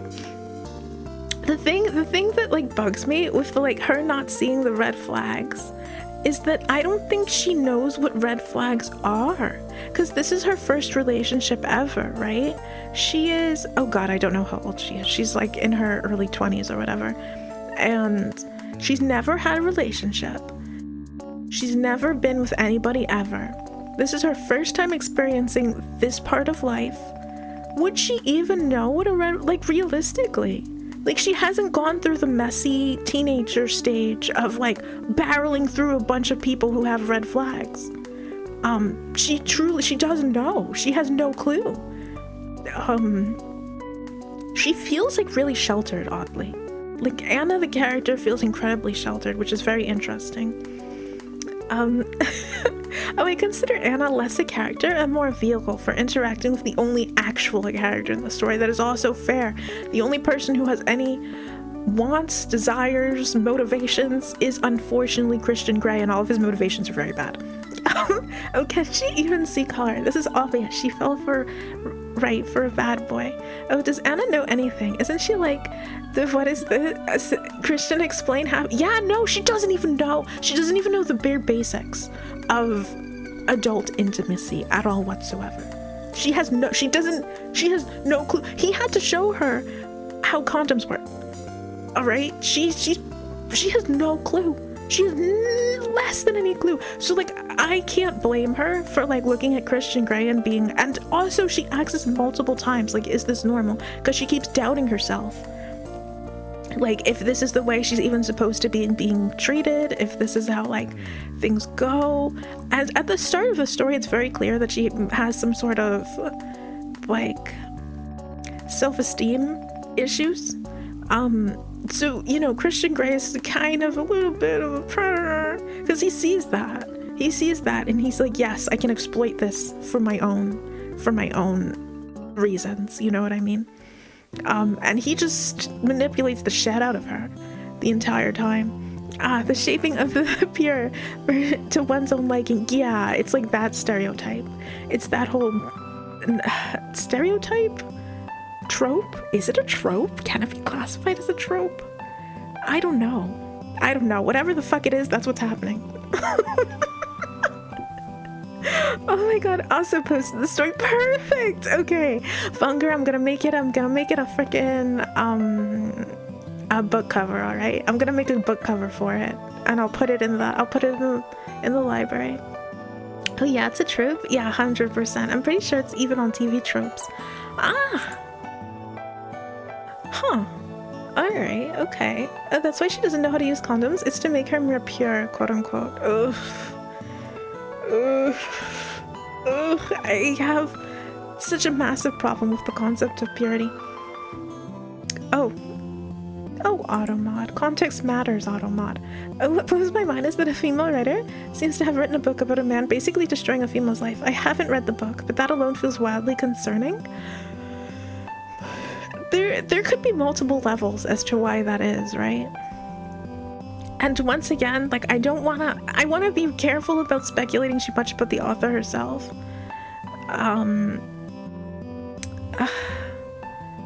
But I mean, it sort of fits in with, like, common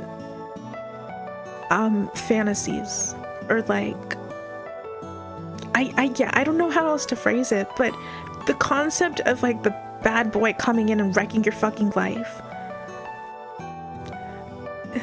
It's an aspect of a common fantasy. Kind of. I'm not explaining this well at all whatsoever. Or rather, I should say, it's framed in the sense of it being a fantasy. It's often framed as it being like a like he's flipping your life around, quote unquote, right? He's like turning your life upside down, quote unquote, because it's a whirlwind romance, also in quotes. The whole concept of a whirlwind romance is like so not good. But yeah, no, I suppose it's concerning. I think it's concerning because of the way that it's written. It's not written with, like, self-knowledge of what she's writing. So yeah, it is kind of concerning because like she doesn't even realize what she's writing, and so she hasn't really examined why this is appealing to her in any way, shape, or form. Which, yeah, no, that is very concerning. A lovely question. A massive problem with the concept of purity, you personally.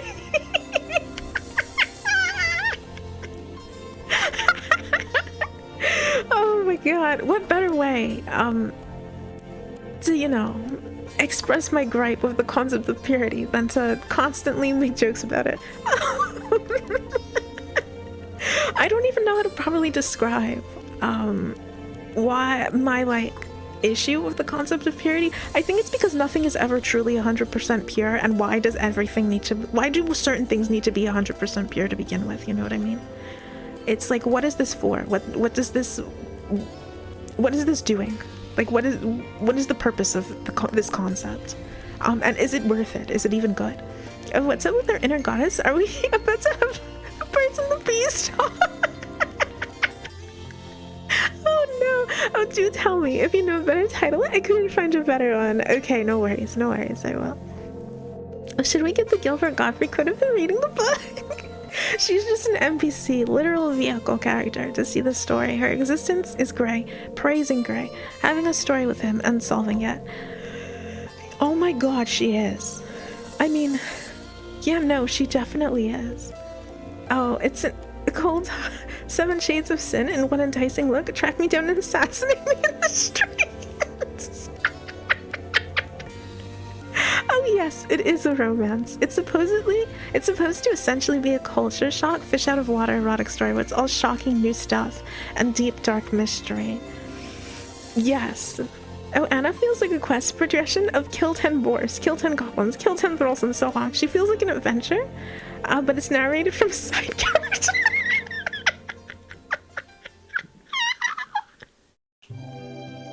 That's fucking brutal. But oh my god, she kind of does, you know what I mean? You're not wrong, that is correct. That's why she's portrayed the way she is, as clueless, but also curious and fearless. Yeah, that entire, like, you know, that sort of story demands it, right? Somebody who's, like, curious and fearless. I feel like purity only matters when one is in a position of tainting or attempting to destroy it. Exactly! Oh my god, that is exactly how I feel about that, Seiji. It's like, purity doesn't fucking matter until all of the sudden it's about to get quote-unquote destroyed.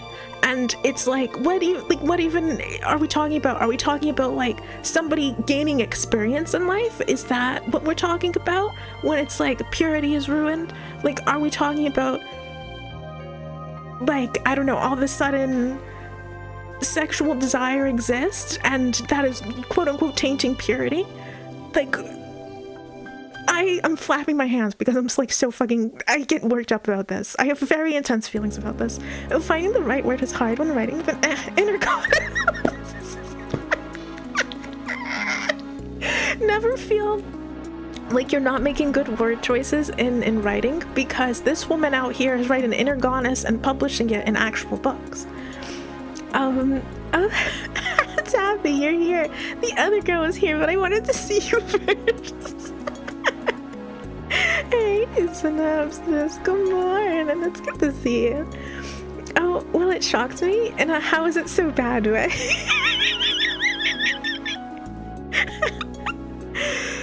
Oh my gosh.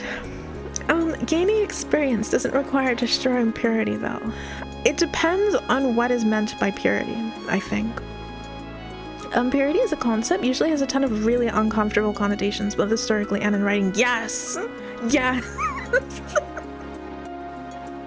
I've never met a concept of purity that wasn't fucked. I've never come across any concept of purity in any one of its many forms that wasn't somehow really turbo fucked. And I think a problem with the concept of purity is that it reduces a person down to their sexual value. It turns people into a product, a commodity to be used. It's an entirely transactional way of viewing a person. Yes. It's like, okay, you have 5 purity inside you, and the minute that you find out about booty sex, you're down to 4. All right, so, you know, you can't, you know, The minute that you express any sort of desire, you're down to 3. Nobody's gonna want you. Okay, nobody's gonna want you. Because now you're down to 3 purity out of 5. You know, it's very like, I don't know. It booty what?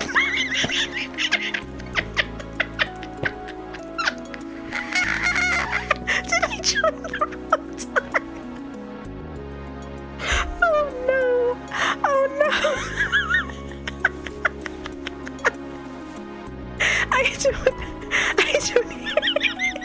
I don't even know what to say for myself.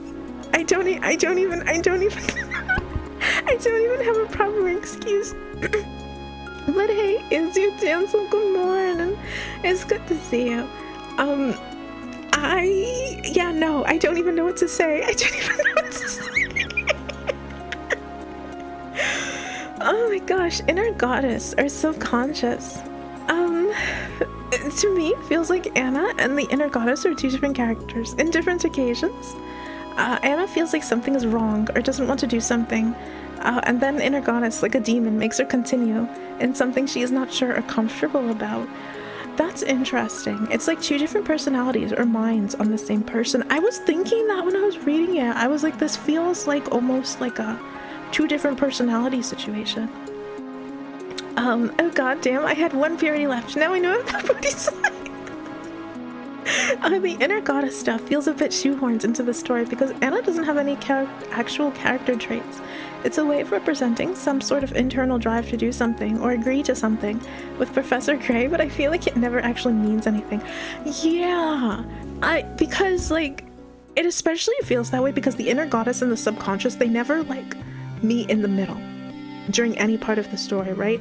Also, it very much felt like, and I guess this goes hand in hand with Anna not having much experience, both the inner goddess and the subconscious feel very juvenile.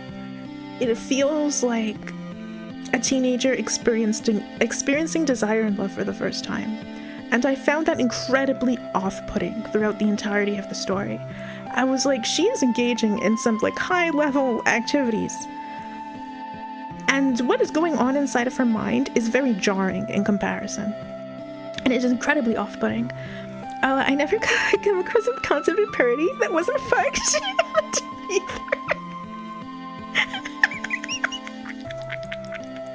I'm sad. Oh my god. You say it's like opposite of insight. The less you have. Yes, exactly. That it is the opposite of insight.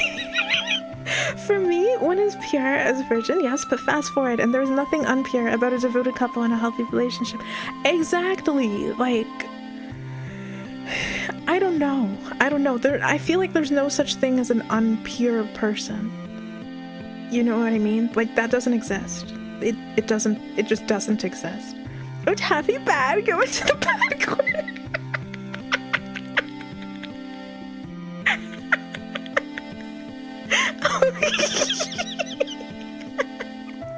I mean, I'm not complaining. It's to be expected from the out-of-pocket queen. Oh my god, well I'm glad that it's not completely unexpected.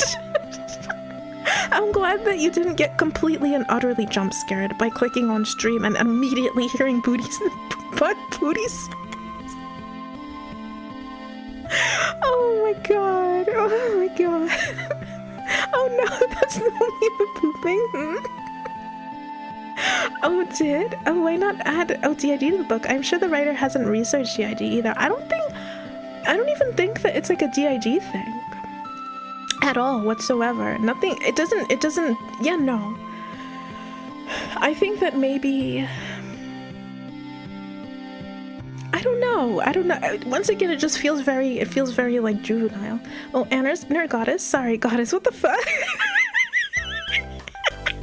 I think the inner goddess ties into the purity concept. Anna is pure, that she can't have impure thoughts or a libido, thus it must be externalized as the inner goddess and other that isn't Anna. Exactly.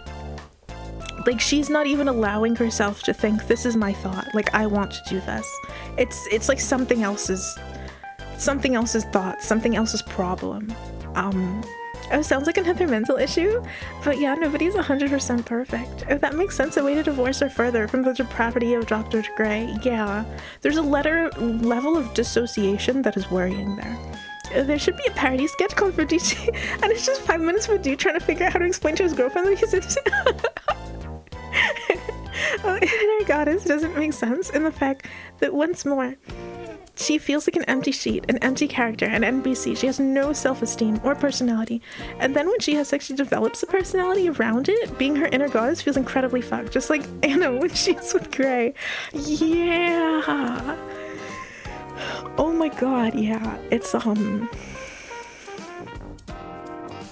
the fact that it's becomes her only personality. Like, her only personality is when, like, she's, like, flirting with Gray or, like, being with him. Super depressing. Oh, not sure if she would grow into, or maybe it's just her being stupid. I think it's just her being immature, personally. I'm convinced that the inner goddess thing is just her being immature and maybe like a little bit of dissociation, but I don't know. She's not processing things very well in her relationship. Oh, inner goddess is literally the player making choices for her in the visual novel. It feels that way. It feels that way. Oh, the book feels Luke Twilight, and the main character is written as an outline, so the reader can insert themselves, and if it happens to fit their fantasy, win. Yes. I think that is the way that it was originally intended to be, you know what I mean? And for whatever reason, I guess the author decided to publish it, and it just doesn't translate very well into an actual traditionally published book. Oh, hopefully just a very bad early relationship. Oh, someone never has sex, sexual thoughts, or desires, and they're not pure. They're probably just asexual and have exactly the same amount of value as anyone else. Exactly! Exactly. There's like nothing, you know, like different about that. In fact, I would dare to say that like calling, this is gonna be, I feel like I'm about to like dig myself a grave saying this. I feel like this is gonna be a hot take, but I feel like the whole like calling ace people quote unquote pure because they don't experience any of those feelings or thoughts is infantilizing. I feel like that's maybe something that probably isn't a good thing to engage in. Oh, see, that's probably why I feel the way about Anna that I do. She's focused around the idea of purity from the author, that she just loses all sort of interesting traits and has to be pushed into this stuff by a third party. I want to follow the adventures of inner goddess or subconscious instead. They might actually do something. Oh my god, it would be, I think you're right, it would be more interesting if like, I don't know, if Anna had either of those personalities, it might have been more engaging. The story might have been more engaging. Oh, exactly, that's what I meant. It feels like inner goddess is like the character of being played by the player. It's like an NPC becoming aware he is an NPC. I am baffled, same time intrigued by this AG concept. I'm glad. Actual YN fic hours. As ace myself, I have just run out of lust for sex. And you know what? That's fucking valid. That's fucking fair. I feel like that's healthy and normal. And I feel like tying purity, the concept of purity to it is odd and will probably be damaging in the long run. And I think the idea of purity just rubbed me the wrong way in every case. I don't like calling anyone that because to be pure, you're implying that another type of person is impure. Exactly. Oh my god, yes, that is exactly it. Oh my god, you phrased it so fucking well. That is exactly it. That's why I don't like it. That's why I don't like it. Because it implies that somewhere out there, someone is impure, which is fucking rude. It's just fucked up. Like, oh, isn't there Ace and Abram? Yes. Oh, I think 50 Shades would have been better as a visual novel, where you conquer the different characters instead of being sold as a... That would have been fucking amazing synopsis. That would have been probably a really good game and would probably have a cult following. That would have been amazing. I would be very curious to see like what. I mean, it probably wouldn't have been made into a movie. I don't think it would have gotten nearly as famous without the help of like being published, but it would have been like a pretty banger visual novel. So hard to keep track of what is out there. I think there will be a rise of ace people with how society is going nowadays. I mean,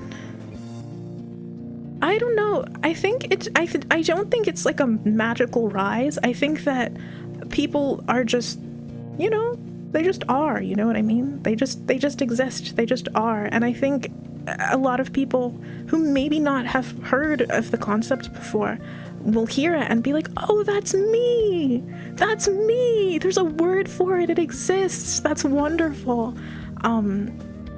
And so like I suppose there's like will be more like of a, you'll be able to see like out in the world like, oh, okay, it appears as if there are more ace people, but they've always been there. There's just now more access to knowledge and a word for it. And people being able to feel relief of like, that's me, that's wonderful. I didn't even know that there was a whole community out there. Oh my gosh. Hey, anything? Good morning, it's nice to meet you. Oh, exactly. It's as in CNC, as an example, the character you write is this lawful good paladin that helps everyone, but you play it as someone that is a murder hobo doing heinous things for no reason, is a character that should be in a way, but it's not. It loses all its traits. Yeah. Oh my... Anna is a romance murder hobo, confirmed. Oh, none are impure, none are worthless except for the gamers. Except for the gamers. This is a fact. This is true. To be a visual novel, you would need character writing. Impossible.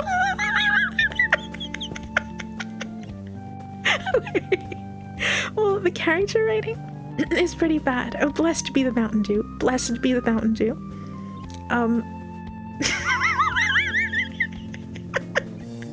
I'm not about to say a whole ass Mountain Dew prayer. I am not. I'm gonna restrain myself. I'm gonna be a reasonable person. I am not going to recite an entire Mountain Dew based prayer. Oh, E.L. James has a very basic plan and can't really make it better. A few rewrites would have been useful. Well, she didn't edit. She very infamously didn't edit. She wrote most, if not all, of the book on her phone in her free time. And she wouldn't edit. I think she took care of grammar and that was about it.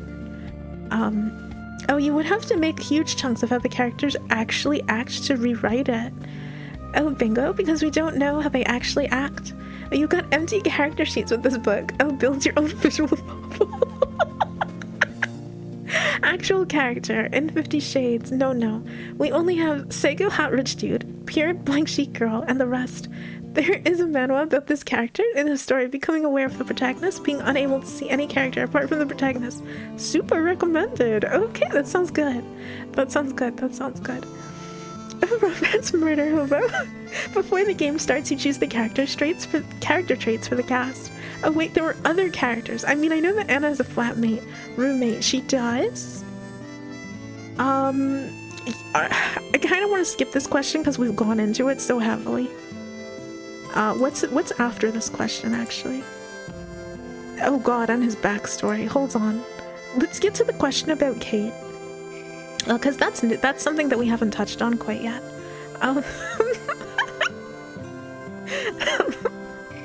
Wait, there are other characters. Oh wait, hashtag sipping.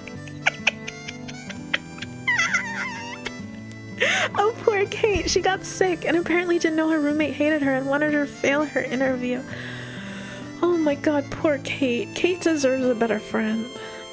She is one of those I don't need editing writers. And here I am, the second revision. God, she needed more editing, a lot more. Well, this is why she ended up going the self-publishing route to begin with, I think. Because she did, I don't think that, I might be wrong. I could always be wrong. I'm pretty sure she doesn't believe in revisions. Or at least she didn't do any revisions for this book. And if she did do revisions, it was not a heavy enough round of revisions. So yeah, no, that's why, part of the reason why it's like this, I think. Oh, I am not about to recite an entire Mountain Dew praise prayer. He knows I am referring to the touch thing, Necronomicon. Wait, was Kate the flatmate? I forgot. Now, God, I need to go back. Wait, no, I refuse. These questions, Kate, she is questionable. She is just the very basic roommate character who does stupid things. Poor Kate. The thing is that I think that she, I think that Kate was sweet and she was a really good friend. And I think that it's telling that her relationship with, what the fuck is his name? It starts with an E? I don't know, her boyfriend. The other gray man that she's dating. Christian Grey's brother. She's dating Christian Grey's brother. And the two of them seem to like have a pretty healthy relationship, you know? There's no horrible ups and downs. He helps them move. He's just there for her when like she needs him to be. And she's like Kate is like very excited to meet his family and all this stuff. They seem healthy. Once again, I feel like that's telling. Right, now with DLC, plays the cracker mother. Oh god, no. But I can see Kate as a human. Oh, as a question, to see if your characters are good, what does Anna like? What are her goals or dislikes? What does she want? What is her situation? We don't know. Exactly, we don't even know. Like, we know that she wants, I think her one goal was to work for a publishing company, and then she does. There's no resistance to her getting the publishing company job. She just interviews and she's like, I hope that I get it, and then she fucking gets it. And I think that was her one want, besides wanting to be near and touch Christian Grey, which is her one desire, and she doesn't even get to do it. It's very, once again, very depressing. And well, Anna and Kate, they were acting like students. Kate is there to provide an external mirror to bounce dialogue off of for Anna. In parts, I feel I don't have any real feelings about Kate outside of the interview being butchered by her mean friend. She's a decent friend, but there's no real chemistry between Anna and Kate. Yeah, no. Missed opportunity there, honestly. Anna could have had much more personality if she actually got to talk about things other than Christian with Kate, I think. And the other gray man sounds like a great alien abduction plot.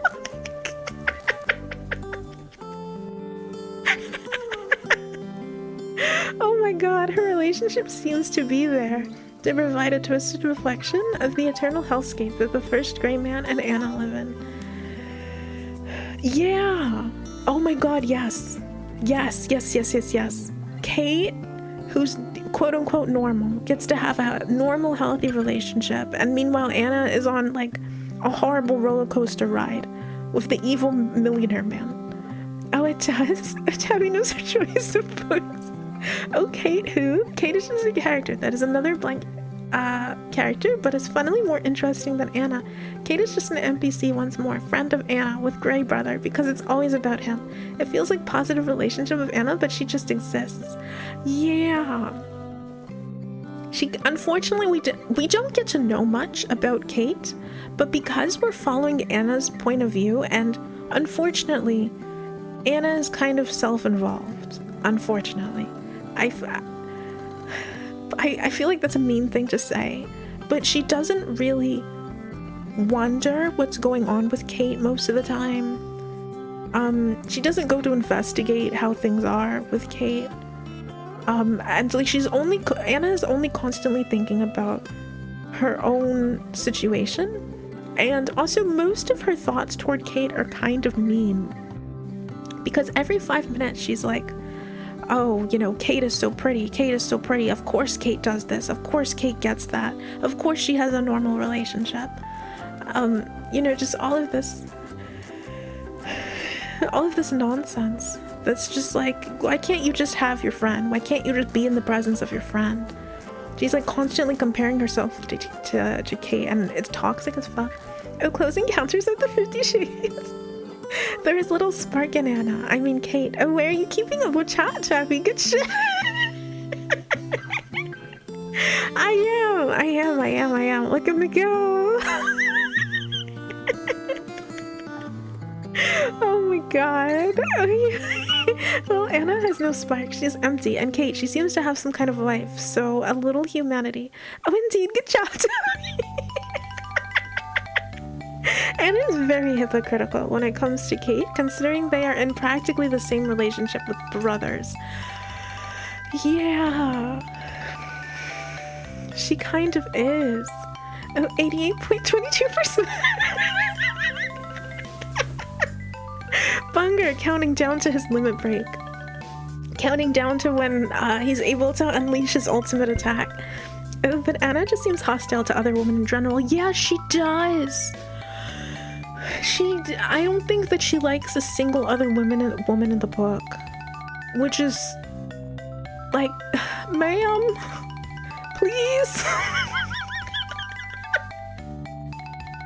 Why is Anna like this? And it's painful. It was painful to read. Because it's like, you don't need to be like this. Like, especially because most of the women near Anna are, like, so good to her. Like, they're good to her. They want to help her. They're concerned about her. They're willing to help her out.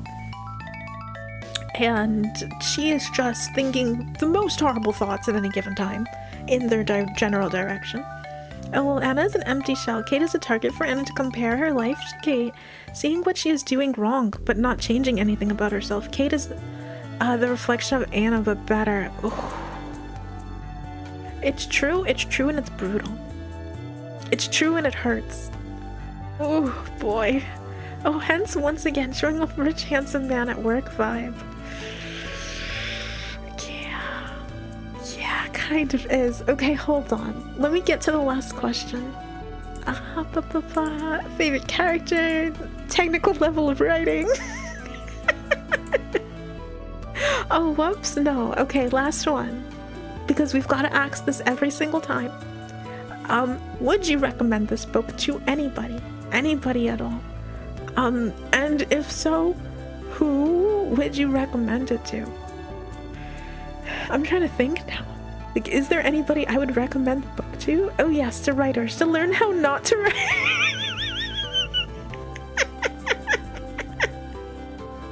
Oh my god. Oh, of course, to my most hated nemesis. Oh my god. Anna, without being aware of this, is a misogynist. She just hates all women, no matter if they treat her well. Again, she's an empty shell of toxic traits that are amplified with Grey's existence. She started insecure, and that insecurity is exploding over and over every time she interacts with another woman, comparing herself to them, especially with Kate being the closest. Yes! Yes, yes, yes, that is so fucking true. That is so true. And it's a shame. It's a shame because I think that happens pretty often in real life, you know what I mean? Like, I know that I've experienced, like, similar feelings and thoughts, at times in my life, to Anna. And it's unfortunate. It's deeply unfortunate. It sucks. Especially because, like, Anna doesn't even see, like, the good people in front of her because she's too busy being, like, you know, doing the thing that she's doing in her head. It's deeply unfortunate. And you know, I don't think I would. There are better examples of books I could and would recommend, even for purely erotic fiction purposes. Actually, yeah, this is Yusen. I will recommend this to everyone I know so they can all be equally affected.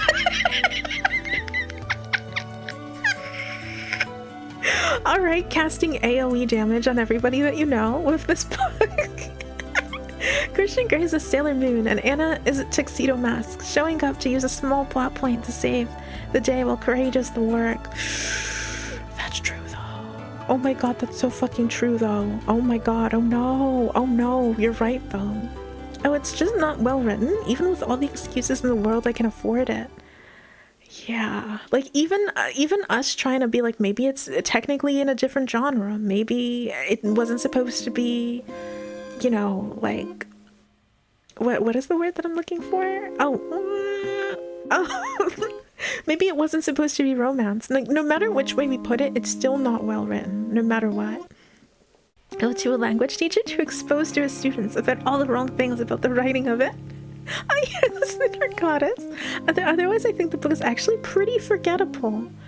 It is, though, isn't it? Nothing really happens in it, so it's pretty easy to forget at the end of the day. Oh, also a great book for psychology students. Too boring to be truly awful, not good enough to be passable.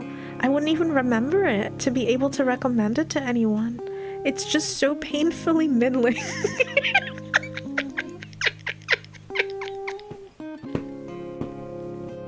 Oh my god. Can I just say that I appreciate that y'all what is it called? Have actually given this book a lot of thought.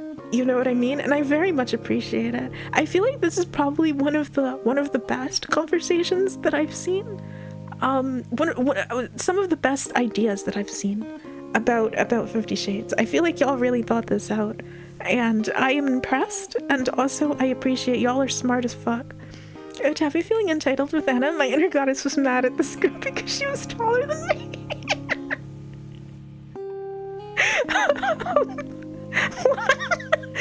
What was today's book club about again? In the simplest terms, I can fix them. Is the overall arc of this book? Yes, I can fix him, the book. Oh, we are united in the face of a common enemy. The cultural phenomenon of 50 Shades has long been something that fascinates me. It's fascinating though, isn't it? It truly, truly is. It's interesting. It's sort of insane that like it blew up the way that it did. Oh my god. Okay. What are we reading next, y'all? What are we reading next? What book are we reading next?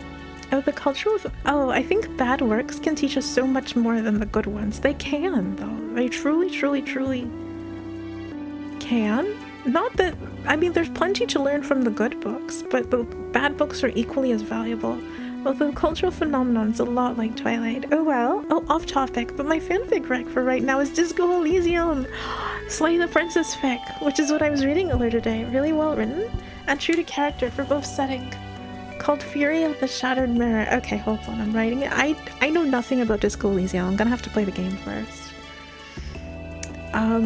Okay. Fury of a Shattered Mirror. I am prepared. I am prepared to stay up until 3 a.m. reading a fanfic. Book for next time, Redwall. Oh! Okay, so we've got Redwall. Okay, there we go. Oh, we're going from 50 Shades straight to Animal Farm? We gotta, come on!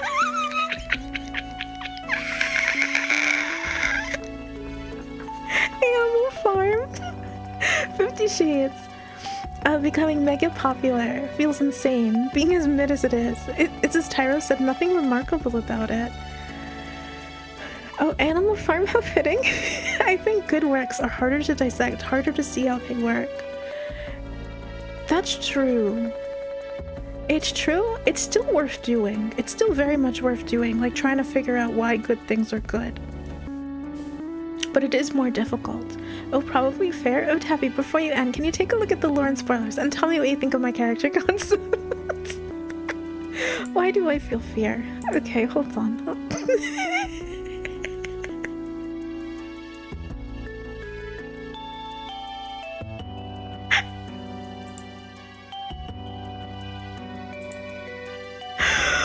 Oh my god! Oh my god! Oh my god! Oh my god! Feralis, I need you to know that you're perfect in every conceivable way. Okay, I need you to know this. This is amazing. This is wonderful. This concept it's perfect. It's perfect. The concept is in fact perfect. I don't think it gets any better than that. Oh, bad works. Just hang it all out there. I feel like Twilight has a pass. Is bad, but is bad good. But 50 Shades is a bread sandwich. A plot that sucks with one writer. Maybe awesome with another because they have different character styles. That's true, though. That's true. Oh, I would not be against Animal Farm. I mean, it is about farm animals, right? Yeah, it's about how to have a farm of animals. It cannot be about anything else. How about the Hitchhiker series thing? Okay, Hitchhiker's Guide. Guide to the Galaxy. Oh, can we read something that is not permanently damaging to our brain?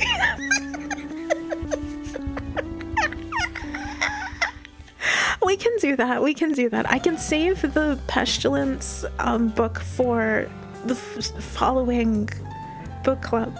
I won't put it on the list. I won't put the Four Horsemen of the Apocalypse Pestilence book on the list right now. But next time it's going on the list. Oh, it is a bunch of short, easy to read books, and it is humor. I was planning to use a hamster, now I feel inadequate.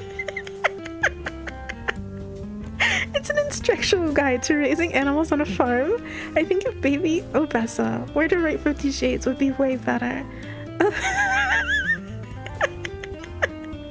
I'm excited for Tammy's book on how to punch walls. Losing sanity is expected. Sounds good. I gotta go. But I cast my vote for Hitchhikers. Okay, we've got one vote for Hitchhiker's Guide to the Galaxy. Thank you for stopping by, Seiji. I appreciate it. I hope you have a good day. But my brain is bleeding. Wait, where's the list? I was writing it down. So far, I don't see the poll. So far, we've got Redwall, Animal Farm, and Hitchhiker's Guide to the Galaxy. All right, hold on. I'll make the poll. Manage poll. Redwall is a book. Isn't it a book? I thought that it was a book. Is it not a book? Okay, hold on. I'm Googling. Redwall book. Novel series. Oh shit. Okay, there's more than one. Okay, so then what? Yeah, and then we just read the first one. We just read the first one, which is just named Redwall. It appears to be children's fantasy novel. That's okay, that's fine. After 50 Shades, reading a child fantasy novel will be a break. Oh, choice-wise, I put my vote on Hitchhikers too. Oh, we could read Cell from Stephen King. Okay, I'll put that on the list too. Oh, Cell. Stephen King. It's been a minute since I read a Stephen King book. Redwall is fun too. Choices. Redwall is a cartoon, right? I've been recommended a book called All Systems Red. Not 100% on the book yet, but it sounds really interesting. The title feels familiar, but I can't remember the synopsis of the book. Oh, Cell sounds familiar? I haven't read anything Stephen King. I'd be down to give one a try. Ew, Stephen King. I would love to hear your gripes with Stephen King. Okay, next. Book club book. And we've got Redwall. And what else do we have? Animal Farm. Hitch. Come on. Hiker's Guide to the Galaxy. Okay. The Hitchhiker's Guide. There we go. And then Cell, the Stephen King book. No additional votes, and I'm gonna give it 3 minutes. 3 minutes is a good amount of time. Alright, there we go. And let me put in Seiji's vote for him. There we go. Alright, perfect. Stephen King is great. Oh, I think they made a movie about it. Oh, Stinky. I would be willing to do a Stephen King just to complain about him. I love complaining about that.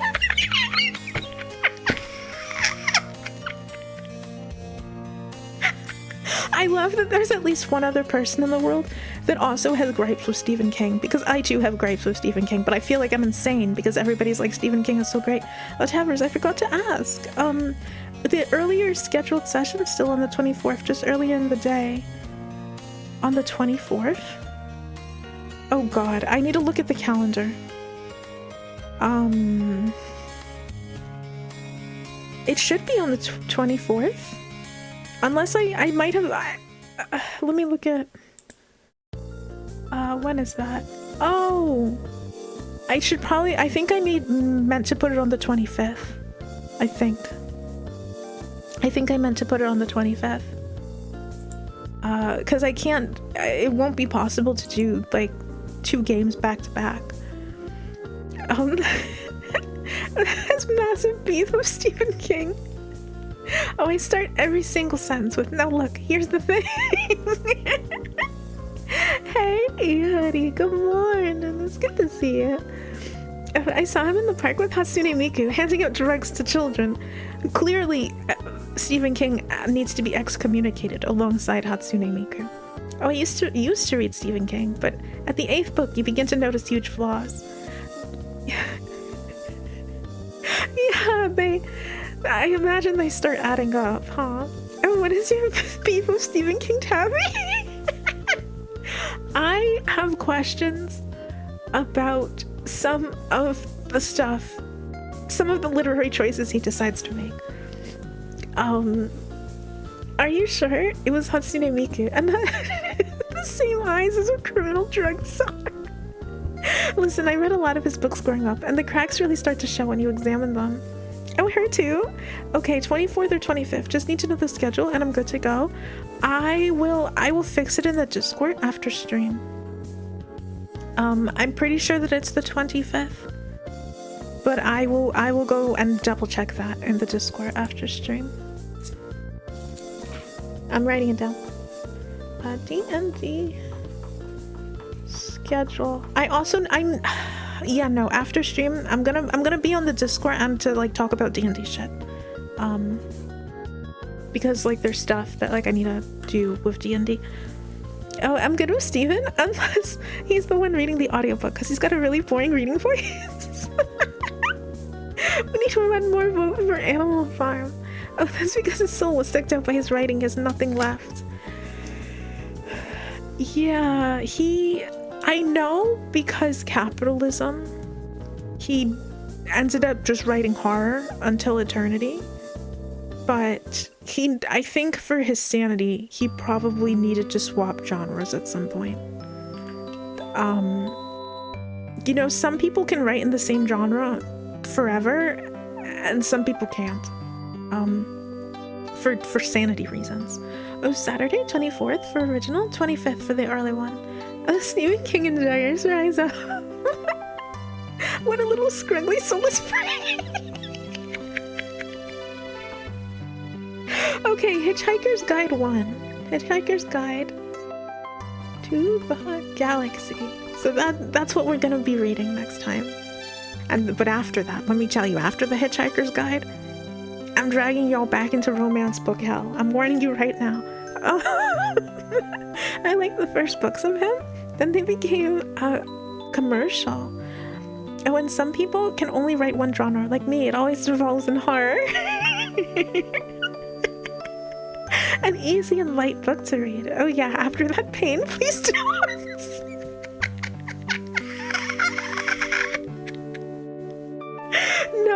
Nope. I feel like I have an obligation, all right, to show y'all the wonders of absolutely abysmal romance books.